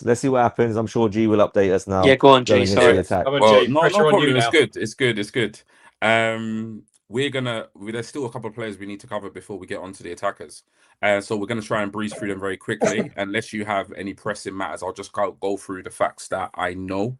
So obviously Nwaneri is very likely to leave Arsenal before obviously the transfer window closes. Arsenal have rejected a bid from AC Milan because it didn't meet the club's valuation. Arsenal are basically sticking to their guns with regards to player valuations, and that's not what we value them as. It's what Arsenal value them as, and the bid from AC Milan didn't hit the overall kind of fee. Galatasaray are still very much in for Nwaneri, but there is a reluctance, very similarly to Martinelli, which we've seen big old Orni has put out. There is a real reluctance from Nwaneri as well to play in Turkey. There is a lot of interest in Nwaneri, which is why there's a very high chance he leaves between now and the end of the window. Been given some names, including Everton, Fulham, Leipzig. Obviously, he's been in the press quite a lot. Borussia Dortmund as well. However, he has impressed during pre-season. Yes. His performances have somewhat been noticed. And so this is not me saying that he will stay. But the two that basically his performances haven't gone unnoticed. And the other thing that could have an impact between now and the end of the window is what other teams come in for him. So we see here at the Football Takeover that Nwaneri will leave, quite possibly on a perm. However, if the valuation for him is not met, very much that he'll leave on a loan for the season. And that's kind of the situation on Nwaneri. Arsenal are open. They've opened the door for Nwaneri to leave, but they have a valuation of him. I've named some of the teams that are interested in him, and talks are obviously ongoing, but that valuation has to be met, and Nwaneri has to be happy with the club he's going to. If he's not, for playing time, he will go out on loan for the rest of the season. Thoughts? Still a loan fee. I would like to see him go out on loan, straight loan, and next season come back and sell Noni. That's what I would like. Yeah, that's a good shout. Don't see it. I just don't. So I'll back him, but I don't see any improvement. Yeah. Just quickly on Ethan, I think it's a situation of, just to add to what G said, Arsenal are also wanting to they want to put in a buyback clause, which is putting certain teams off. Yes, with the sale side of things. So we are trying to future-proof our future. It just becomes an extended loan, right? If he was to go for 40 million, for example, and then exactly, Geeks. So it's a tricky situation with him, and he has impressed in pre-season. Would we be happy with Ethan staying and we get an Osimhen? And then that's the two attackers taking the squad space. Are you happy with that? If that was to happen? What, Ethan I think we need more. Ethan and Ranieri stays, because I think that if he does stay, I can see Ethan getting between 6 and 12 G8 in all competitions. And then behind Odegaard and behind Eze. because I don't think Odegaard and Eze will be consistent enough, so he will get his minutes in the last 10, 15, 20 minutes. He takes a shot early. He's got an eye for goal. He's a talented boy. He's strong on the ball. And from what I've seen of him in pre-season so far, he's tracking back, putting the tackles in, like Arteta likes to see his midfielders do. I think him plus an Osimhen, him plus a Barcola or Nico Williams kind of thing. Are we happy as football fans to see that? I'm just asking the question. There's too many players that have had 2 bad seasons in a row, and if I'm going to label it how it is, Odegaard needs to have a good season. If we're turning around and we're saying, like, you know, when it's coming to Ethan and all of this sort of stuff, if I'm being brutally honest, I'd rather tell Odegaard and give Ethan the space to have the chance. You see where I'm coming from? Ethan hasn't had his time yet. He's not. The last 2 seasons, I've not been impressed with Odegaard. I felt like that's been a struggle. And so I'm kind of frustrated with the whole situation, because you think there could be money and clubs interested in Kai and Martin Odegaard, and we're reticent to do anything.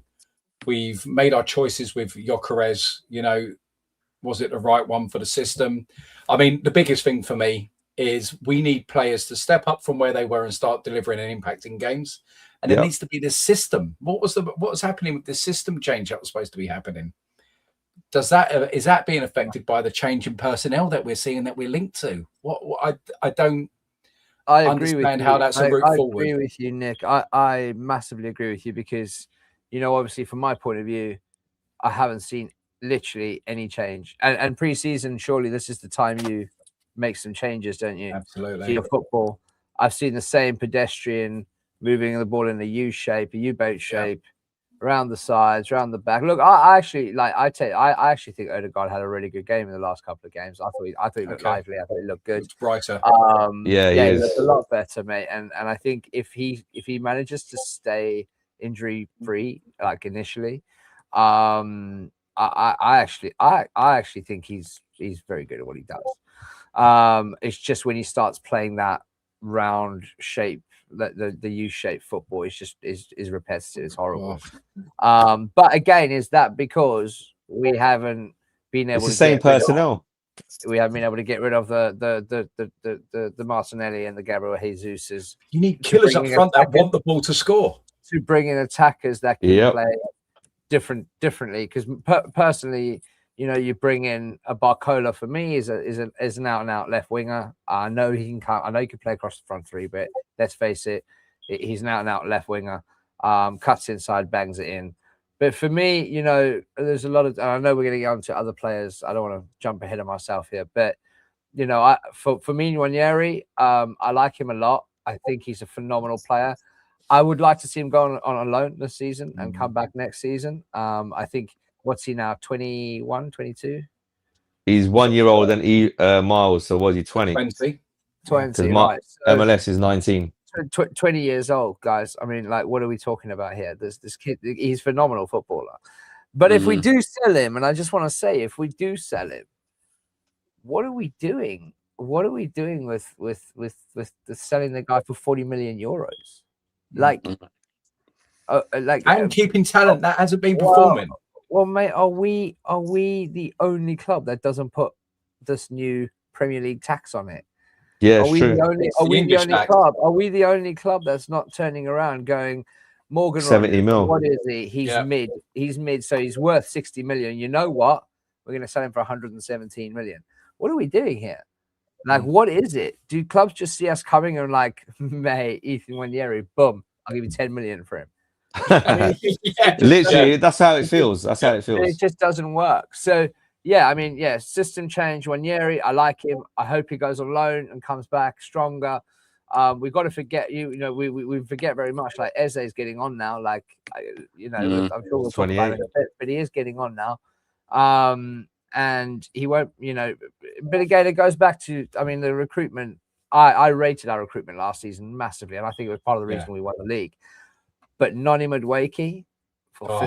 55 million quid. I don't Yeah, it was understand an everyone awful wanting deal. Martinelli gone before Noni. That's just me. It was Mate, an I awful would deal. sell Noni if someone. Nobody's going to come in for him because all he does is run off the edge of the pitch. Like, nobody's going to come in for him. Forrest Gump. Mate. Stop. Yeah. Literally, the I guy. know this is what people don't want to hear this, but that was a cheap deal because it's over. Those payments are over 7 years. That's what they've done. Oh, I see where you're coming from that perspective. You get me? Yeah, Does that mean he's a good player? No, but that's just from the business side of it. Champions of His England, output was terrible. We're champions of England. We are the first club. We have earned the record amount of turnover. How this many season. goals did Martinelli get, and how many goals did Noni Madueke get in the Prem last year? Can you check? I mean, Martinelli got one. Martinelli Didn't got even one know that. against City. Yeah, and then that was a little chip lob, wasn't it, against But then Donnarumma? overall on the season, he scored more in the Champions League. He finished but just higher. in the Premier League, because we then Noni, low blocks, three goals for Noni with one assist. How'd you have one assist, Ben, on the wing? Thank you very much. So they're both as bad as each other in terms of output. shit. So they should just both go. Yeah, Literally. And so the stats prove that. Dodzy, do you see them improving on those stats this season? I don't. So but they should both go. They should both go. And like Ben said, Ethan goes left wing, right wing. Mate, I would rather have Wanyeri out on the right wing. Yeah. Yeah, for sure. As back up to Saka. Saka, Dauman, Ethan. Yeah. I mean, I think Dauman is ahead of Ethan personally, just myself, because I love Max Dauman. But I just do you know what it all comes down to player sales, and I think everyone's so frustrated in this window. And we were in the Discord. We're all in the Discord every day. Just was expecting something great. Well, but we're 100%. We're looking at it, and guys, unless we see that outgoing of one of those two players, I personally, and I don't want to be a downer, I don't want to, cause any issues, but I don't see us bringing in another player up front, as the world class striker or whatever. Osherman, bring him, bring. I'd love to have him at the club. Like I want a bit of someone that's going to push someone or smack. What is that, Bruno? Yeah. Same mentality. Yeah, well, exactly. I want that, mate. I want that. We I feel need like that. It's Christmas morning, and I thought I was going to get a PlayStation 5, and my mum's giving me a popcorn maker. Do you know what I mean? That's how I'm feeling right now. I was like looking forward to this.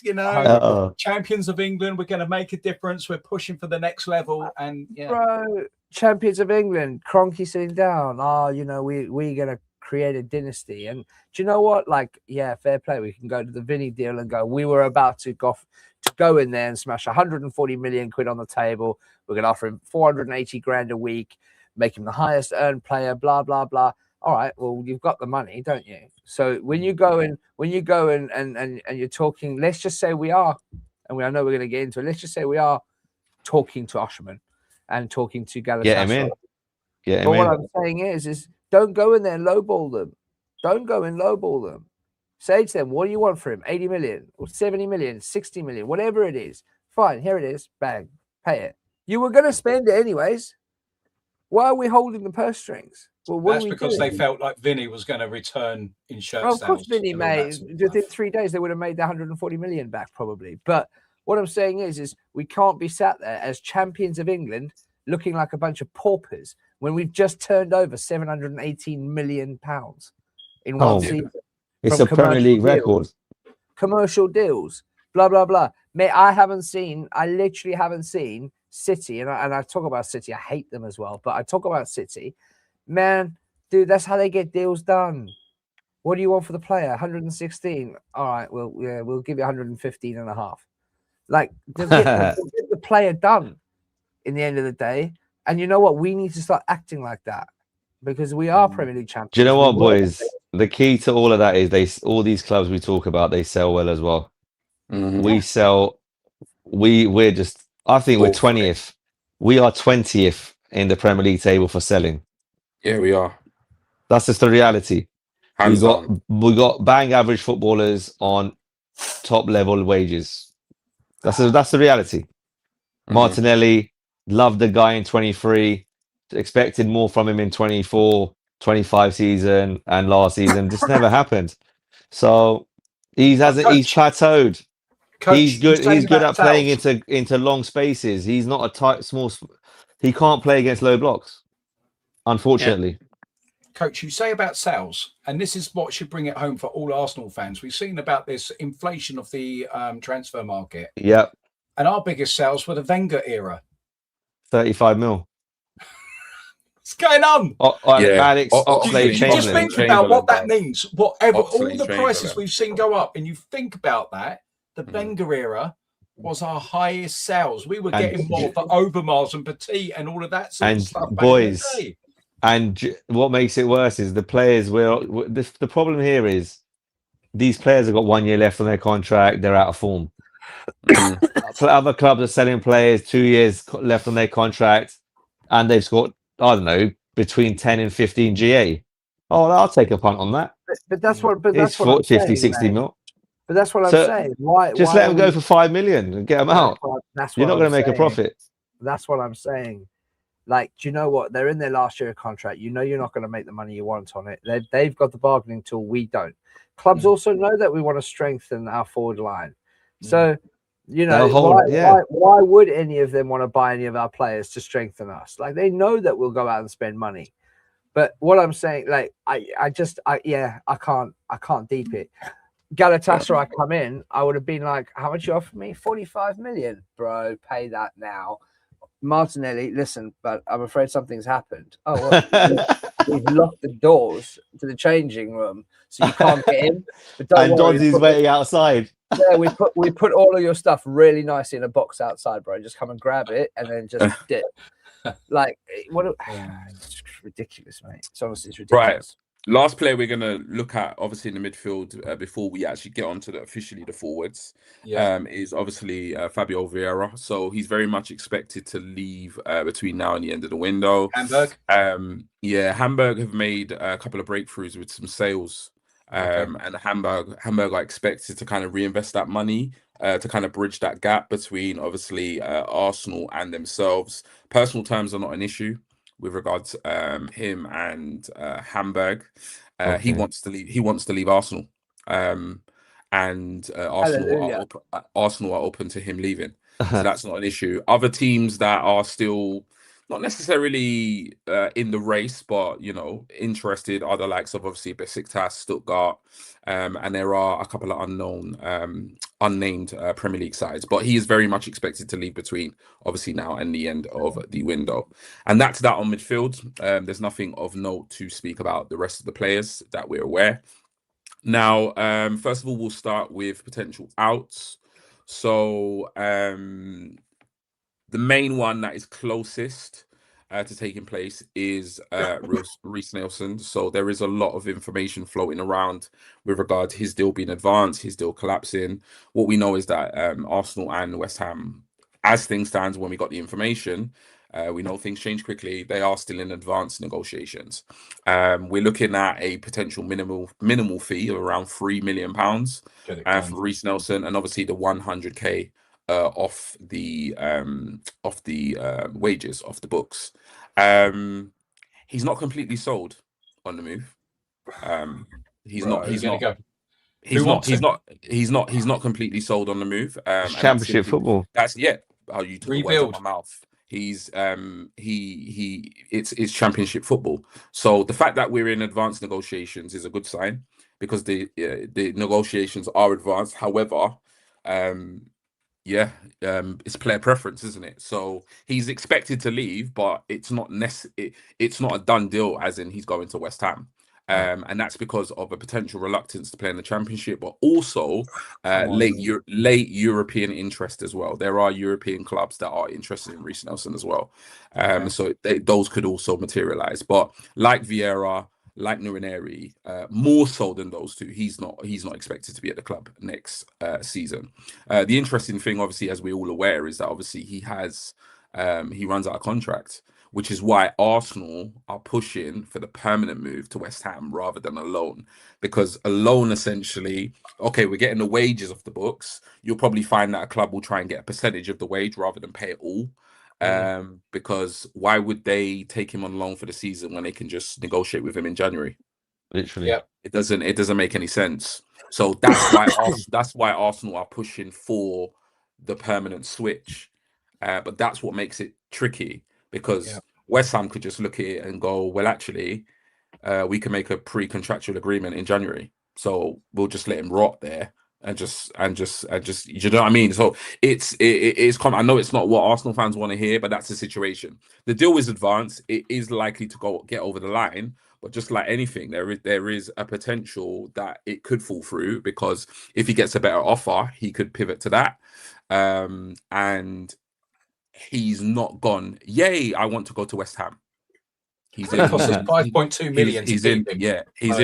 He's in negotiations, and it's expected to get over the line. But that is the current situation. So I know nobody's going to be best pleased. But yeah, in terms of percentage, Arsenal are very, very confident that he won't be here, whatever the situation is, come next season.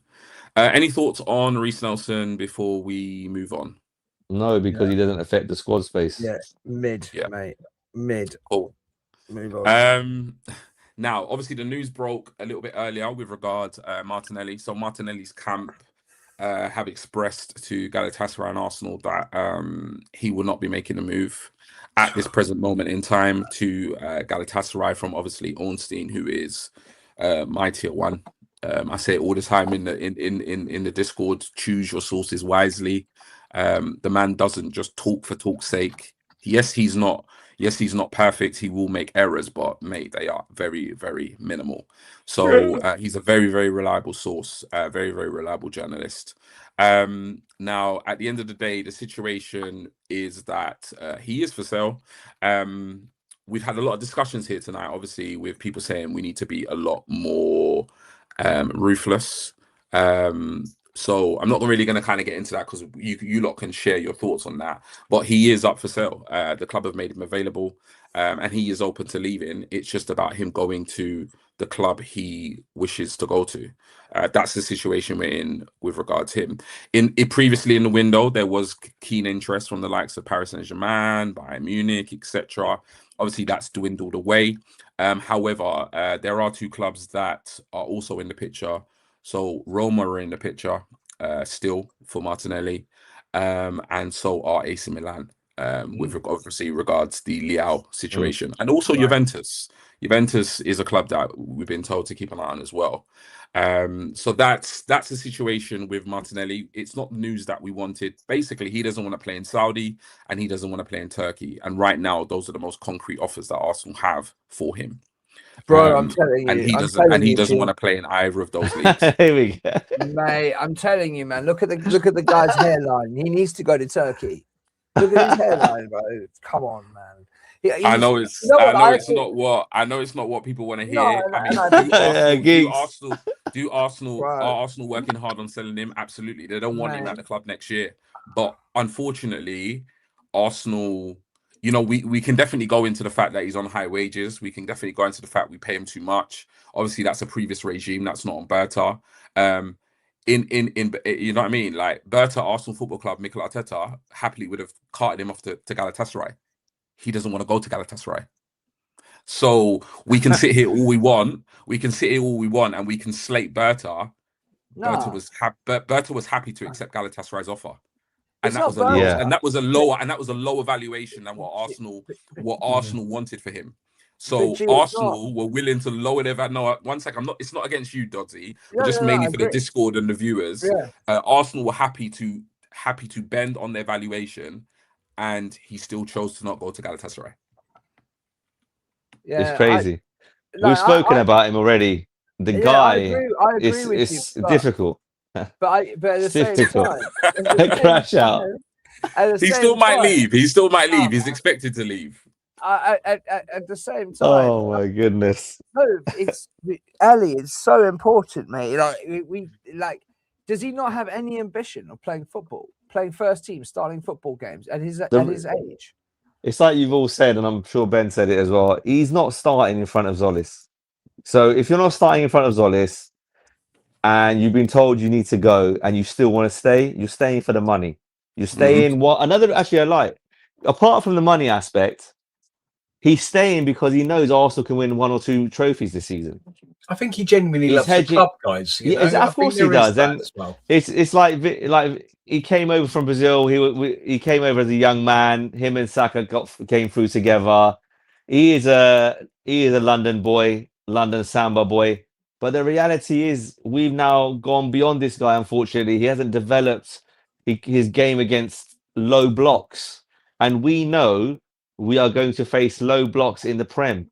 In the Champions League, he's absolutely fine, but we need to win the league again. And 1 goal and 4 assists is not acceptable. So what are we doing? One goal tough. in the Premier League, man. Jesus Mental. Christ. It was a good one, though. It was a Dot good one. Let's Geeks, give him that. You know Yeah? what? Ben, what game was that? That was like game 4, That's week 4. we were losing against It City, and he wasn't- came the it ball wasn't over the top, and he until- stuck it over Donnarumma. Yeah. So what was that? 4th you game know of the what, yeah? season? Yeah. It wasn't until I deeped his stats, yeah, then I thought to myself, am I being spoiled to turn my nose up to Ndai? Because No, you're not. Yeah. Yeah. because Stop talking. fam, listen, like I think it's really hit home for me just how poor he is. And I'll tell you what it is. That's really unfortunate. hit home how It's poor he unfortunate. is Solace. Because I'm gonna tell you something, yeah. Solace, and I'm gonna be so respectful. Solace ain't no Ballon d'Or winner. Yeah. He ain't no that's Ballon d'Or correct. winner, yeah. But what Solace has is the basic fundamentals of a footballer. Okay, and particularly a winger. Like he's direct, he keeps his head up, he hits the byline, he can take on his man, he's got a good cross, his end product is effective.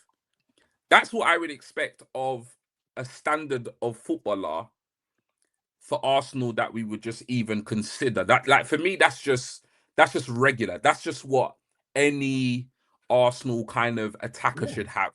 Do you know what I'm saying? And that's what he does. And in many ways, it's very similar to, and I might upset some Arsenal fans here, but for me, Saka's never going to win the Ballon d'Or. He's never going to win the Ballon d'Or, in my opinion. Okay. I love Saka. I'm not a Saka hater at all. Anybody knows me, you know Saka is my star boy. I love him to bits.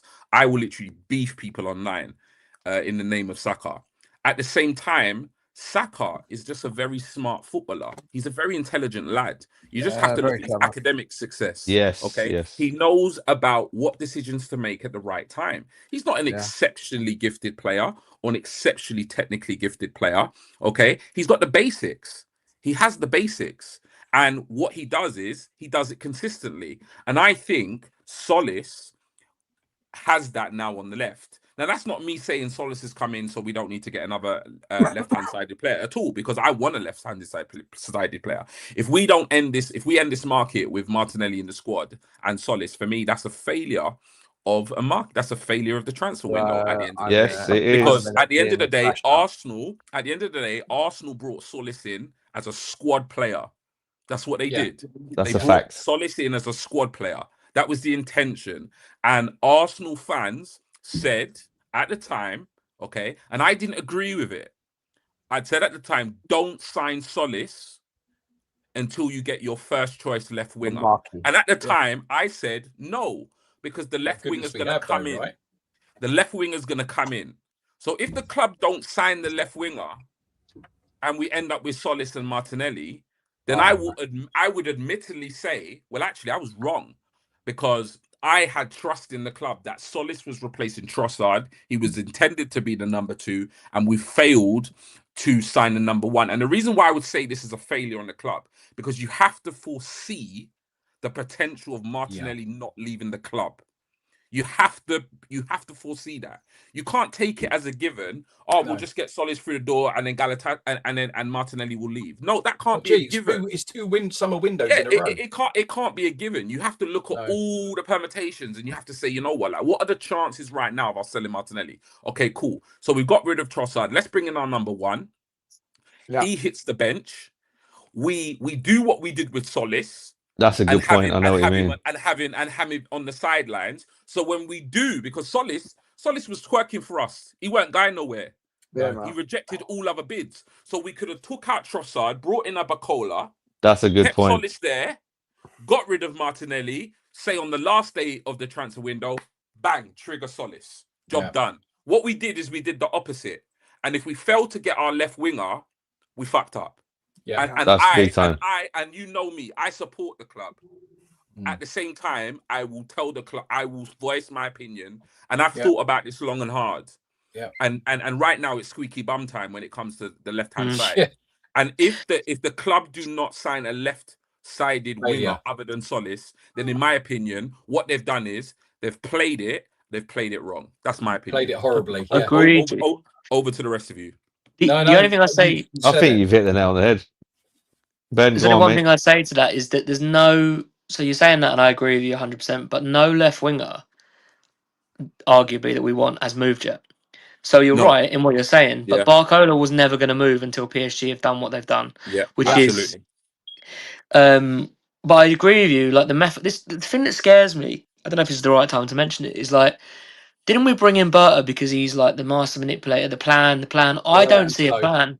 No. I want to believe that he is the ultimate magician, and we're all scrambling in the background. He's sitting there, calm as fuck, because he knows what he's doing. But I genuinely don't understand the plan. I don't get it. I think they got torpedoed. I think they genuinely believed they could get Vinny, and they got laid. And all this talk about Plan B, when you've got to think about it, gents, the whole package, agent, wages, transfer for Vinny was the majority of the budget. Yeah. But there isn't all of this spinning off the plate. Yeah. You can't, because otherwise we'd have had something triggered by now. Yeah. So much of that budget is going in one place that they have literally, everything's falling apart. I honestly feel that's where we are. And let me tell you why I'm not going to take Martinelli's unable to sell as an excuse by the club. Now, I know, Ali, you're going to try and counter this, but this is my theory. If Chelsea hadn't trumped us, we'd have Morgan Rogers, right? Yeah. Yeah. So well, we walked away from the deal, didn't we? No. But the issue is, if Chelsea never came in and we never walked away, he'd be an Arsenal player. Yes. Yeah. So there was space for him. Correct. Had Vinny not renewed his contract at Madrid, he would have been an Arsenal player, right? There was space. There was space for him. So you can't tell me. You can't tell me there's no space for him when there was space for Morgan Rogers and Vinicius Jr. Exactly. That's what I'm saying. Yes, So because I'm a rational guy, innit? so I'm a yes. rational guy, and you can't hoodwink me like that. No. You can't So hoodwink that's me like fine. that. But at the beginning of the winter, that extra space that Dodgy was talking about was for an attacker. Yeah, but made And then as the window's gone on, Saliba got injured at the World Cup, and then that's now that space that we've been told at Football Takeover were transferred to the back line. No, that's my understanding of the information that we've got, and how the media are now playing that out. So you're spot on with what you're saying. If it was up to me and I was Berta, I would have bought in all the players that I need, and then I would have loaned loaned 1st of September, 11 p.m. Because get you out last minute, no problem. I hate to say it. I hate to say it because I hate to say this, but Chelsea do it. They do. Like it's got to the They point. don't It's care. got to the point now. It's got to the point now. Even me, and I'm not crashing out here, but I'm just looking at it and I'm saying to myself, it's our reality. Like, it's our reality. I'm saying to myself now, like, bringing in an extra forward and having 3 left wingers is not really stockpiling, man. It's not. It's just meeting a need for the squad, and in that winger coming in, how many squad spaces? How many players have we got? In that winger coming in, it will only it will only convince Martinelli to leave. If he knows he's not number 2, and all of a sudden he's number 3, of course he's going to feel a little bit more obvious to go. But I'm not being funny, mate. This whole Vinny saga was only a week ago.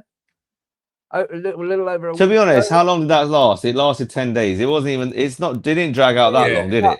It was the emotional, it was the investment we had in it. They would have brought him in if Vinny had said yes in that meeting. Oh, that's a fact. I totally agree with both of you. They would have.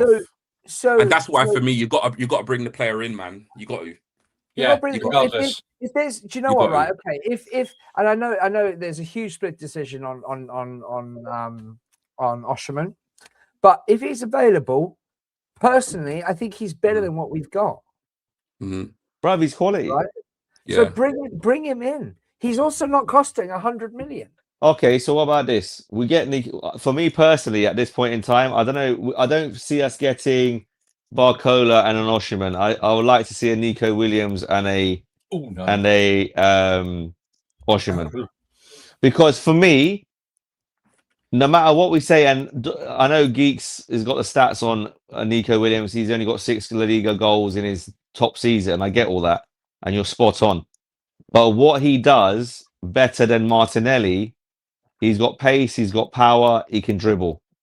So he's got more trickery. Look at this guy. Look at this guy. Who's Yes, you get the apology ready. Listen, I ain't apologizing for shit. So it's like, and the reason I say Nico Williams, Ben, I love you, big Al. I love you, big Geeks is his release clause is 90 million euros. Oh, geez. That's Who are we 75 talking million. That's 75 million pounds.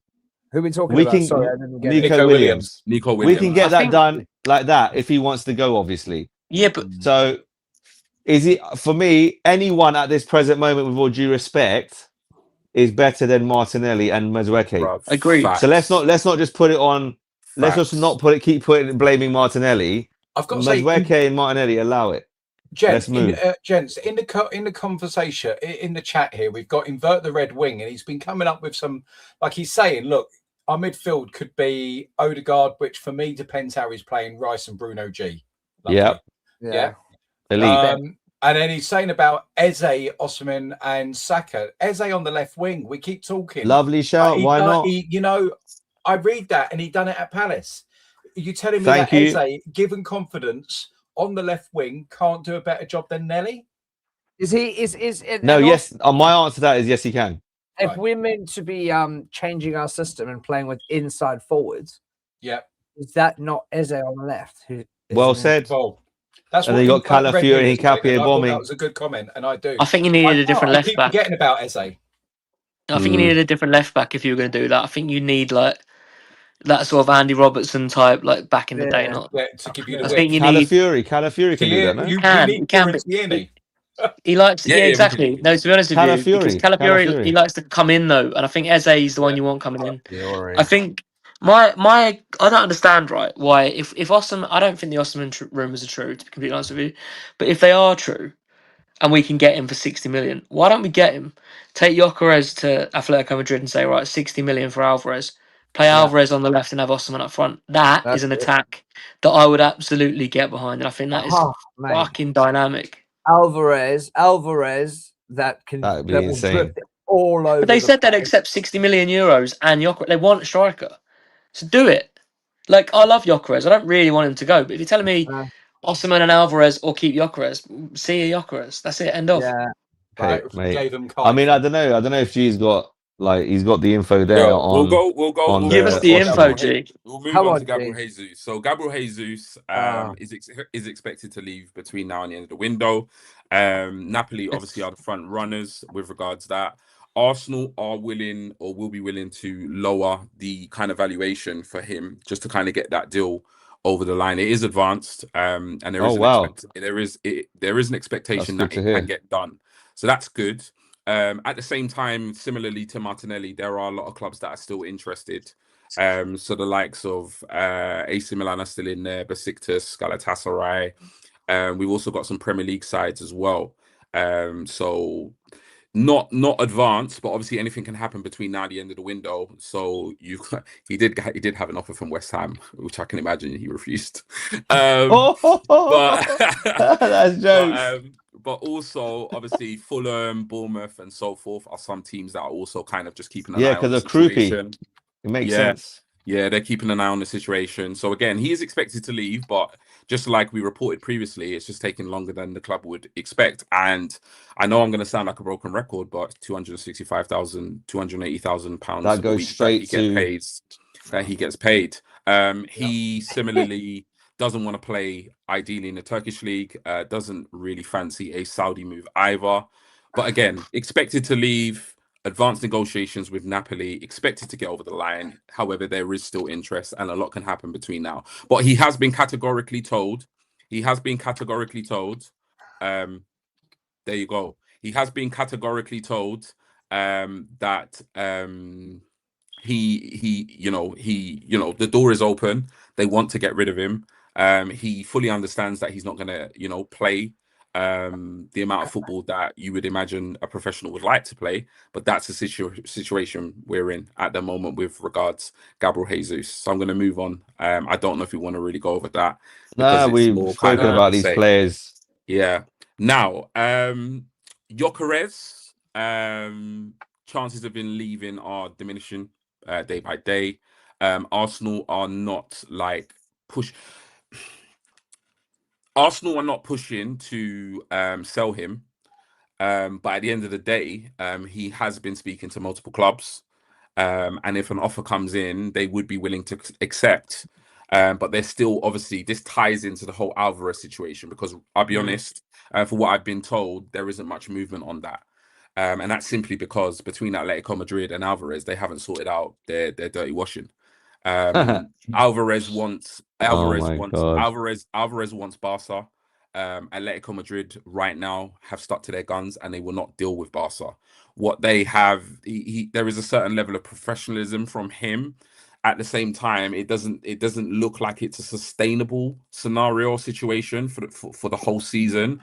So there is a very high chance he gets sold. But right now, Barcelona is a no-go for them. Whether they fold, we'll have to wait and see. At that party, aren't we? Whether they fold, we'll have to wait to see. If they don't fold, there is every chance that Arsenal right now are not going to formalize a verbal offer to Atletico Madrid because right now it's pointless. Yeah. Right now there is infighting between player and club. So Arsenal are interested. They've never stopped conversations with Atletico Madrid, and there have been verbal offers. We know what the price is, and Arsenal can pay the fee. But Arsenal are not going to formalize a bid because right now it will probably be ignored. And the reason why it will be ignored is because the situation, between Atletico, Barca, and the player is not resolved. So this isn't a case of Arsenal not wanting Alvarez. This is a case of it's a saga. It's a situation. It's about if Alvarez wanted Arsenal, wouldn't he have pushed a bit more for us? Well, this is it. And do you need to get involved in that? This brings us nicely over to Usherman. The links are real. The interest is there with regards to Usherman. Arsenal for a long time, we've reported it here at the Football Takeover that Alvarez obviously was a kind of key player. Yildiz is a key player. At the same time, we have to pivot. Like, if we can't get Alvarez over the line and we can't get Yildiz over the line, we have to pivot. And Usherman has been. Now, this is just kind of preliminary talks. Usherman is a player that we have pivoted to because at the end of the day, the club are fully aware of what the fallout will be if we don't sign a forward. Yeah. The club are fully aware. The club are fully aware that if we don't sign a forward and results don't start to go our way, and let's face it, our opening fixtures are not the easiest. The club are very aware that this could go bad really, really quickly. And so there is a certain level within the club of appeasing the fans. So even if we can't get our Morgan Rogers or our Vinnies or our whatever it is, it's a case of pivoting to a player that can improve us. And in my opinion, Usherman improves us. Hey, he's quality. He's one of the best in the world. He improves us. So this is not us saying that Usherman is gonna is gonna happen, but this isn't just a rumor. It's real with regards to Usherman and Arsenal. It's not just a rumor. Now, looking at the deal, they would not expect. Now, this would have been a lot simpler had Martinelli liked to go to Galatasaray. It would have been a lot simpler, but he doesn't want to go to Galatasaray, so it makes it a little bit more complex. However, the money that they've turned down for Saudi is not the money they would expect from Arsenal or from a European club. So that's important to know. Okay. In terms of the club, I think it was Al Hilal.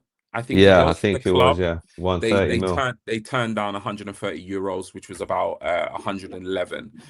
They wouldn't be expecting a fee in that region from an Arsenal or for another European club. So it's just a case of right now it's kind of one to watch. The price tag isn't an issue. The one thing that kind of plays into context here, though, is Galatasaray finding a replacement or Galatasaray. You got two things at play here: Galatasaray finding a replacement, but also Galatasaray being under pressure to sell the player. Osimhen's not the type of player that if he wants to make a move right now, his stance. I can't tell you what his stance is because I've not been told what the player's stance is. I've not been given that information. But Osimhen is a player, as we all know, if he wants something, he'll make a lot of noise about it. Yeah. So there's two things at play here. It's like Arsenal, will Galatasaray sanction the deal? And then have enough time to, obviously, I don't know what the Turkish deadline is or whatever, so don't quote me, but can they get a replacement? I'm sure they can. The other thing is if Osimhen has his heart set on Arsenal, then obviously Osimhen is not a Konza. He's not gonna just play the game. If he wants to move, he's like Isak. He will go to certain lengths to get and put pressure on the club to sell him. And that's the situation with Osimhen. So give me your thoughts, chat. Give me your thoughts, panel. How does Gyökeres and Kai stay if we bring him in? Well, this is the question. The dominoes. This is the thing. Guys. This is the thing. I wish. This is the thing. If Osimhen comes in, this is where, if you remember what I said previously with Gyökeres, Gyökeres is not a player that we're pushing to sell. But at the end of the day, you look at the Kai situation and you look at the Gyökeres situation, you bring in Osimhen. If you bring in Osimhen, you can't have Osimhen, Gyökeres, Kai Havertz and Moreno. Yeah, let's get rid of Kai. You just can't have it. He'll never get rid of Kai, mate. I know. There are German teams sniffing around Kai. They are, but nothing too concrete at the moment. But that's the $1 million question, man. It's like, and then when I kind of asked that question, I mean, I kind of got, well, make of it what you want. Yeah. So at the end of the day, I like Gyökeres, but I'm under no illusion. If a deal for Osimhen materializes, this is not the club saying this. This is me saying this as a fan. Yeah. I would expect Gyökeres or Kai to be leaving, and my money's on Gyökeres. Yeah, me too. And that's my fan opinion. Now, if we're talking about, I'd expect Kai to have to leave because I feel that's closer, more technical. Yeah, the abilities. I agree with you, but Arteta won't get rid of Havertz. No, not this season. Because he's a big lad, he can hold it up. He's technically a lot more gifted than. Let me just stop there. Dodzy, do you need to depart? Yes, mate. Yeah. So I'm sorry. No worries, I'm gonna have to go. Sorry, I just saw your private message. We're gonna wrap things up anyway after we get on. You're good. But thank you, everyone. Thank you to everyone in the panel. Take it easy, bro. Take care, Dodds. See you guys. See you, Dodds. Big up everyone in the chat. And chat soon. Take care. Nice one, bro. So yeah, sorry. Then Ali, there was 4. Yeah, continue, Ali. What was you saying? Ali, was it you? Was you saying something about? Oh, I said the last thing I said. I think the last. Yeah, thing it's back. It's back. Okay. Was about the Kai and Alvarez being my choice of switch. Yeah. Okay, let's just quickly look at this, lads, in terms of what is Arsenal trying to do in the attacking positions. Now, if we get Osimhen, which I rate him, mate. It's not. I'm not being desperate and going, yes, I want him.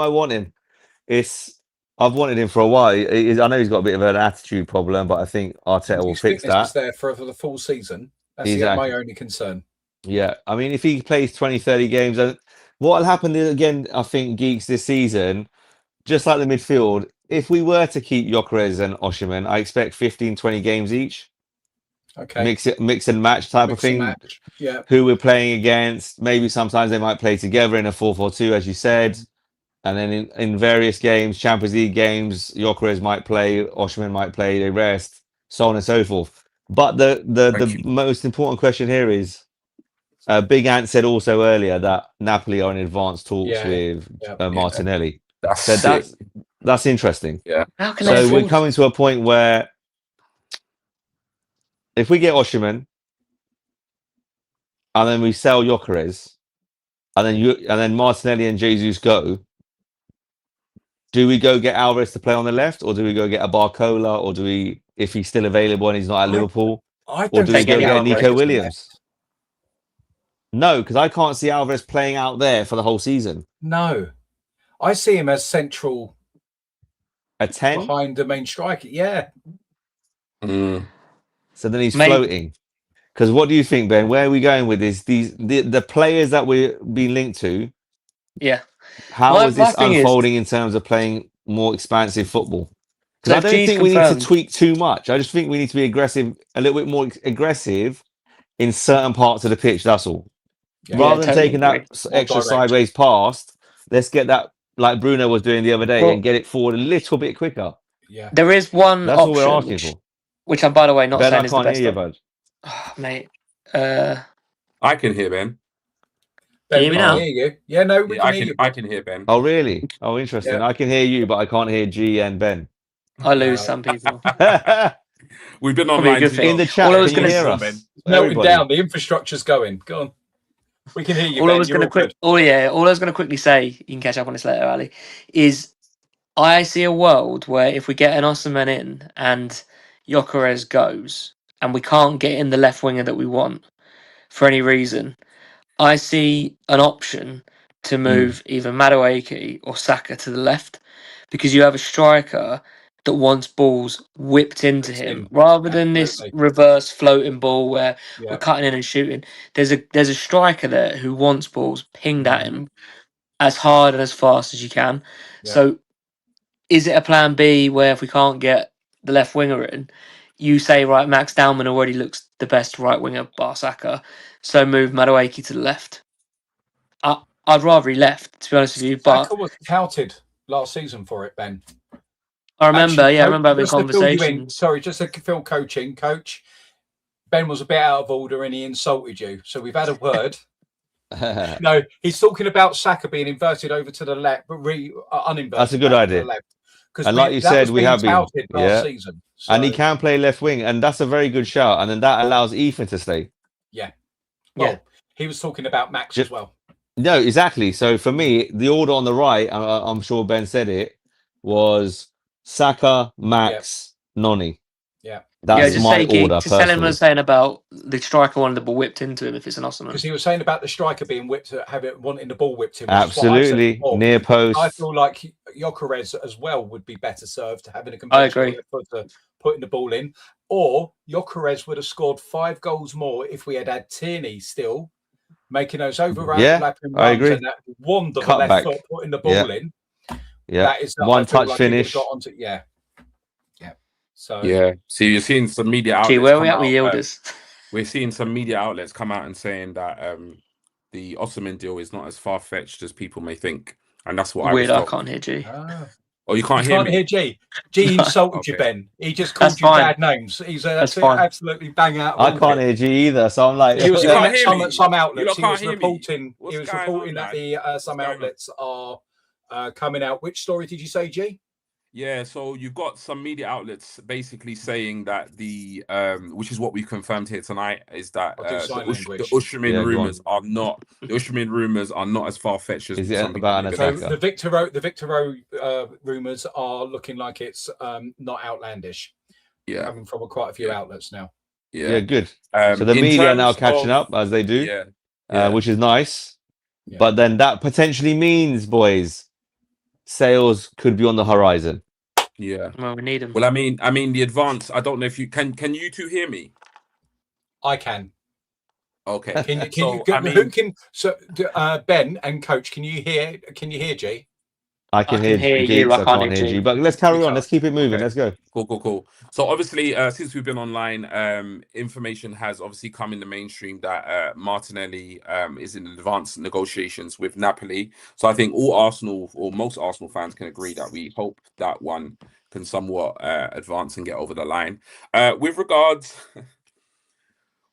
Yildiz, Yield is. again, it's a very similar situation to, there hasn't been a huge amount of progress with regards Juventus, with regards like Alvarez and Atletico.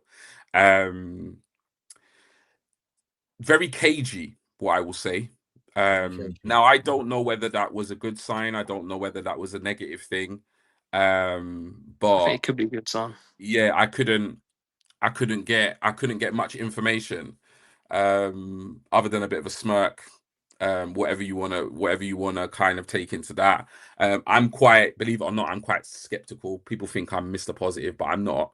I'm a bit skeptical on that one as well. I'm a There's bit a hard skeptical. swing, isn't it? But you did Yeah. say that Juve The could only have thing been on kind of them the is they've club spent for about Nelly. 98 million quid now, This is haven't they? it. Well, this is it. This is it. And at the end of the day, Yildiz is open to the move to Arsenal.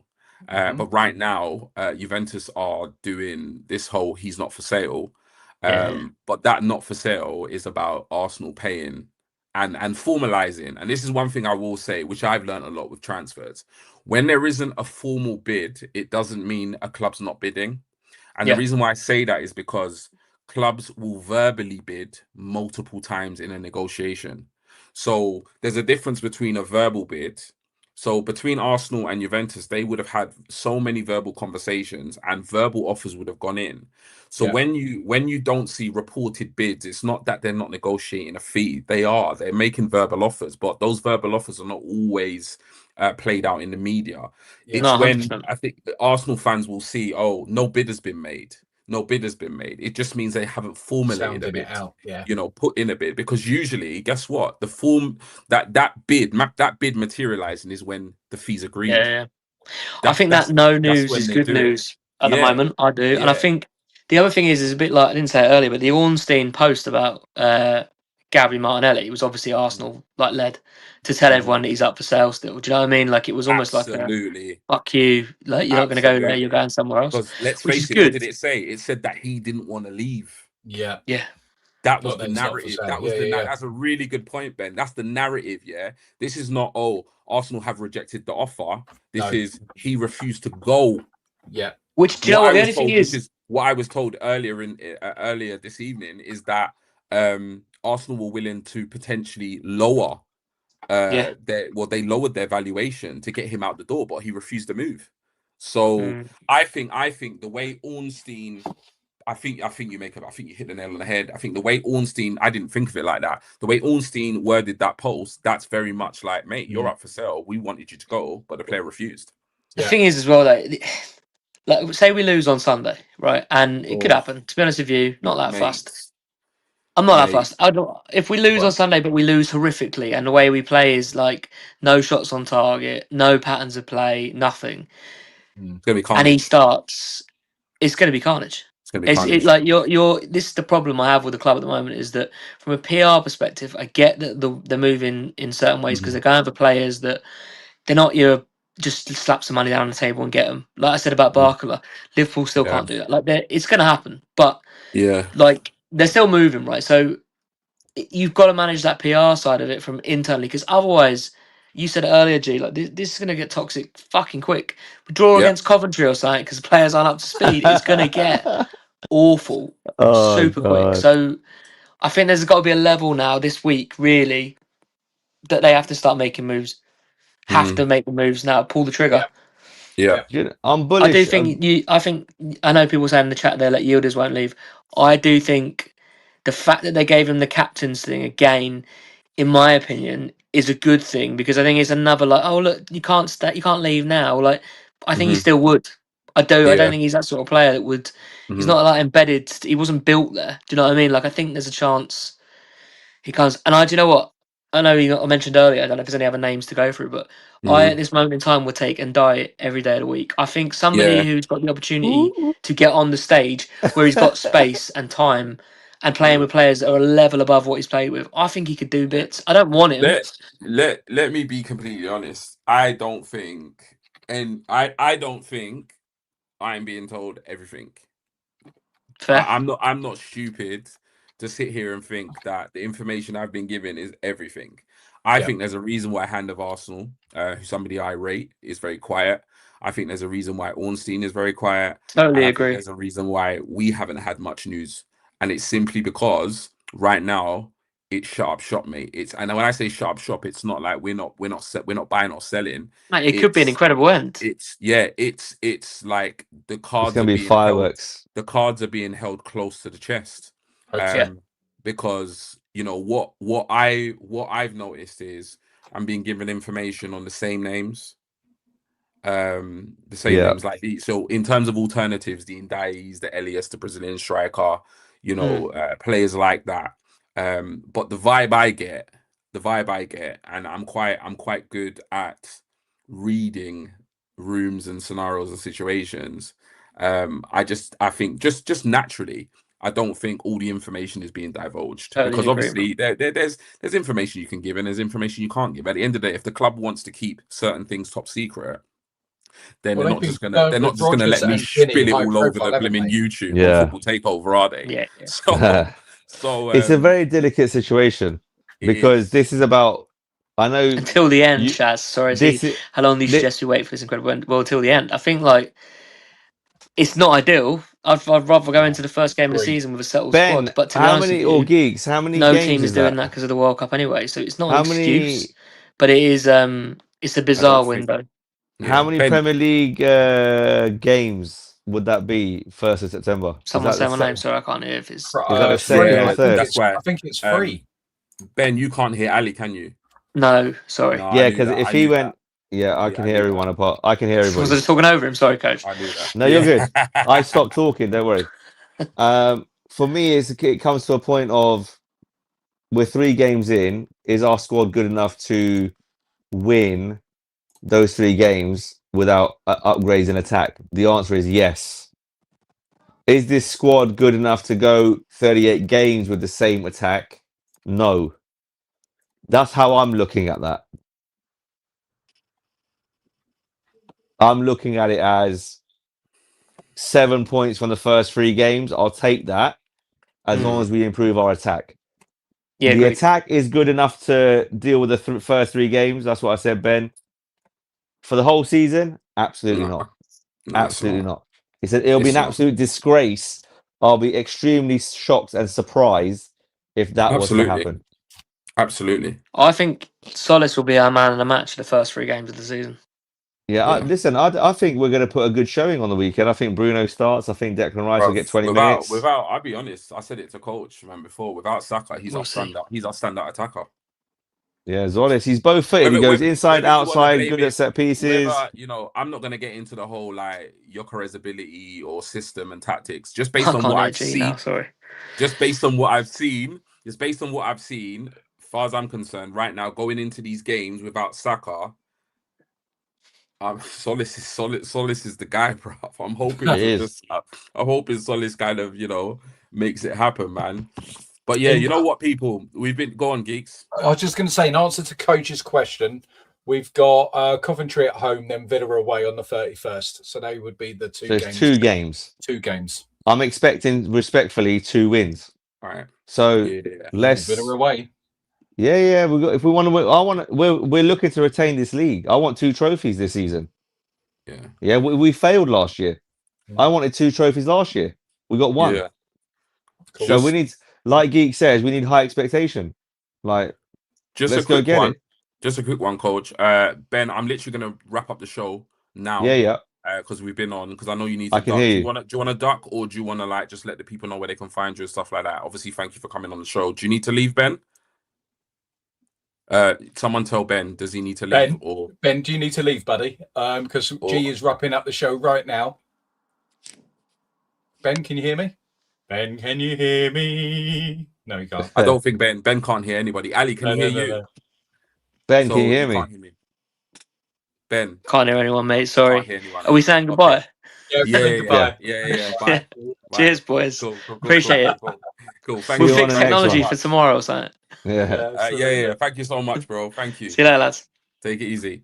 So yeah, we're gonna round up the show now. Obviously, want to massively thank Dodsey. Obviously, he had to shoot a little bit earlier.